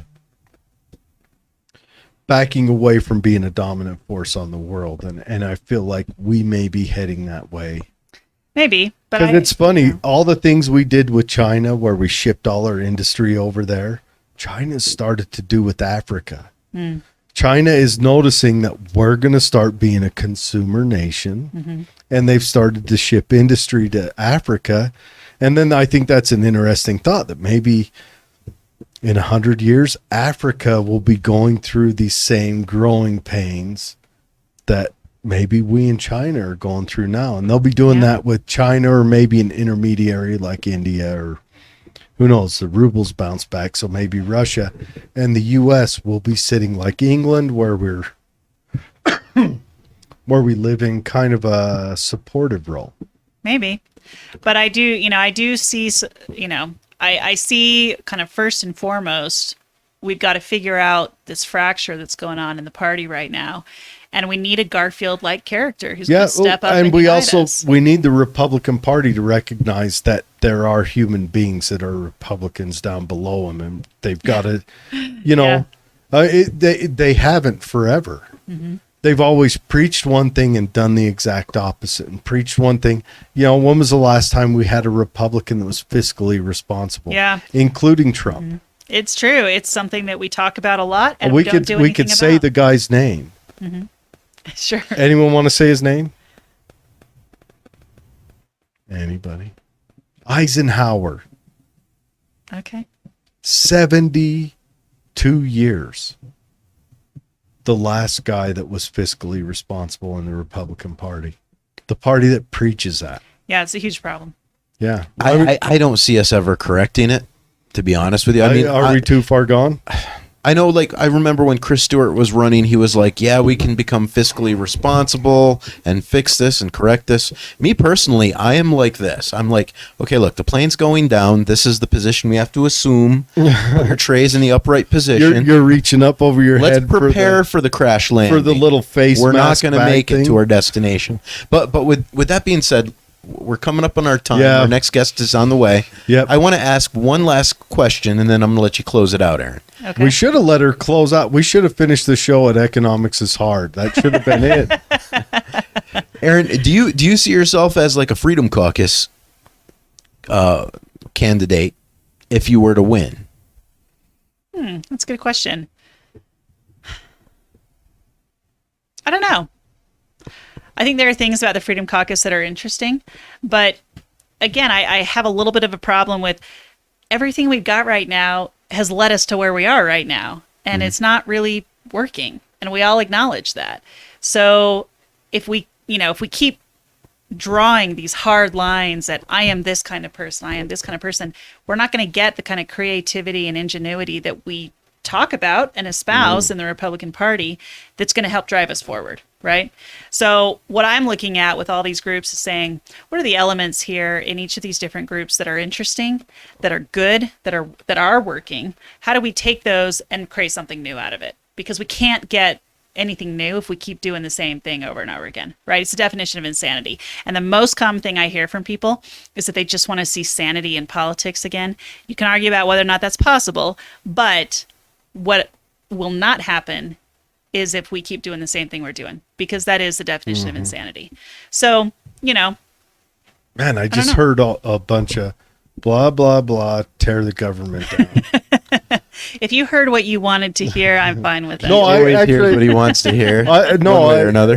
No, that is a very good point, that we seem to be continuing on a track no matter what is fostered during election time, you know. So put your hands behind your head and your head between your legs. Remember, Prepare for crash landing. remember, put the face mask on prior to putting it That's onto true. your Now neck. that I sounds am not selfish. I'm not the tear the government down type, right? I still think there's hope. I still think we can do a lot of good out there, but we can't do it with what we've got. I don't think that we can continue on a federal government centric system and maintain what we were designed to be. I think the nation could maintain, but we were honestly not designed to be that.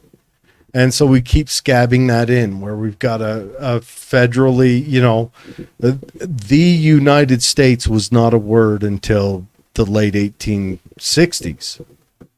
You know, it was those United States. That was how you pronounced it. And the Civil War, you know, for objectives of war, so that you could keep some slaves, whatever, was, it changed what we were. And prior to that, it was a different system. And it's been forced down our throats through a Department of Education and all these things. These are the things where they capture them when they're young. And you may have a certain set of ideals and you don't have children yet, but you're going to have children. Yeah. And you're going to turn these children over to someone who's been indoctrinated to indoctrinate them to maybe in a way that is not just against your wishes, but against the wishes of a free people. Well, you know, the one thing I know is that if we do nothing, we can't be upset at the outcome, right? That's a good We got to point. try and do something. That's a good point. The world is made for those who show up. Yes. Yeah. Absolutely. Well, is okay. that- Erin, thank you for coming in. Thank you guys for having me. Look into the camera. Tell everyone why they need to vote for you. Get in the center of the screen, though, so they Yeah. see your... I keep rolling away here. Yeah. Yeah. There we go. Look, I mean, I said this 1,000 times during this episode tonight, right? But right now is a critical moment for the Republican Party. It's a critical moment for the future of our country. And we have an opportunity here for District 2 to be a leader in the conversations that are happening back in Washington. When we are posed to retake control of the House and the Senate, we can do incredible good. But we are not going to do it if we keep reelecting the same people who've been there for years and years and years, right? The career politicians are not getting us where we need to go. So it's time to make a change. And that's okay, right? It's about smart change at the right time to do the right things for the district and the state and the country. So that's why I'm running. That's why I want people to vote for me. You know, I would absolutely encourage everyone to go to my website and check it out, to come follow me on social media, right? All those things. Reach out. I'm more than happy to talk to anybody at all. You can send me an email, and I'm happy to give you a call or chat and tell you more about anything at all. Her website will be in the show notes. It's erinrider.com. Have a look at it, and let's everyone thank her for coming on. And we will be back in quite shortly. We've got, who's coming on next? Dan Thatcher. Dan That's our Thatcher. state senator. All right. We will see you guys then.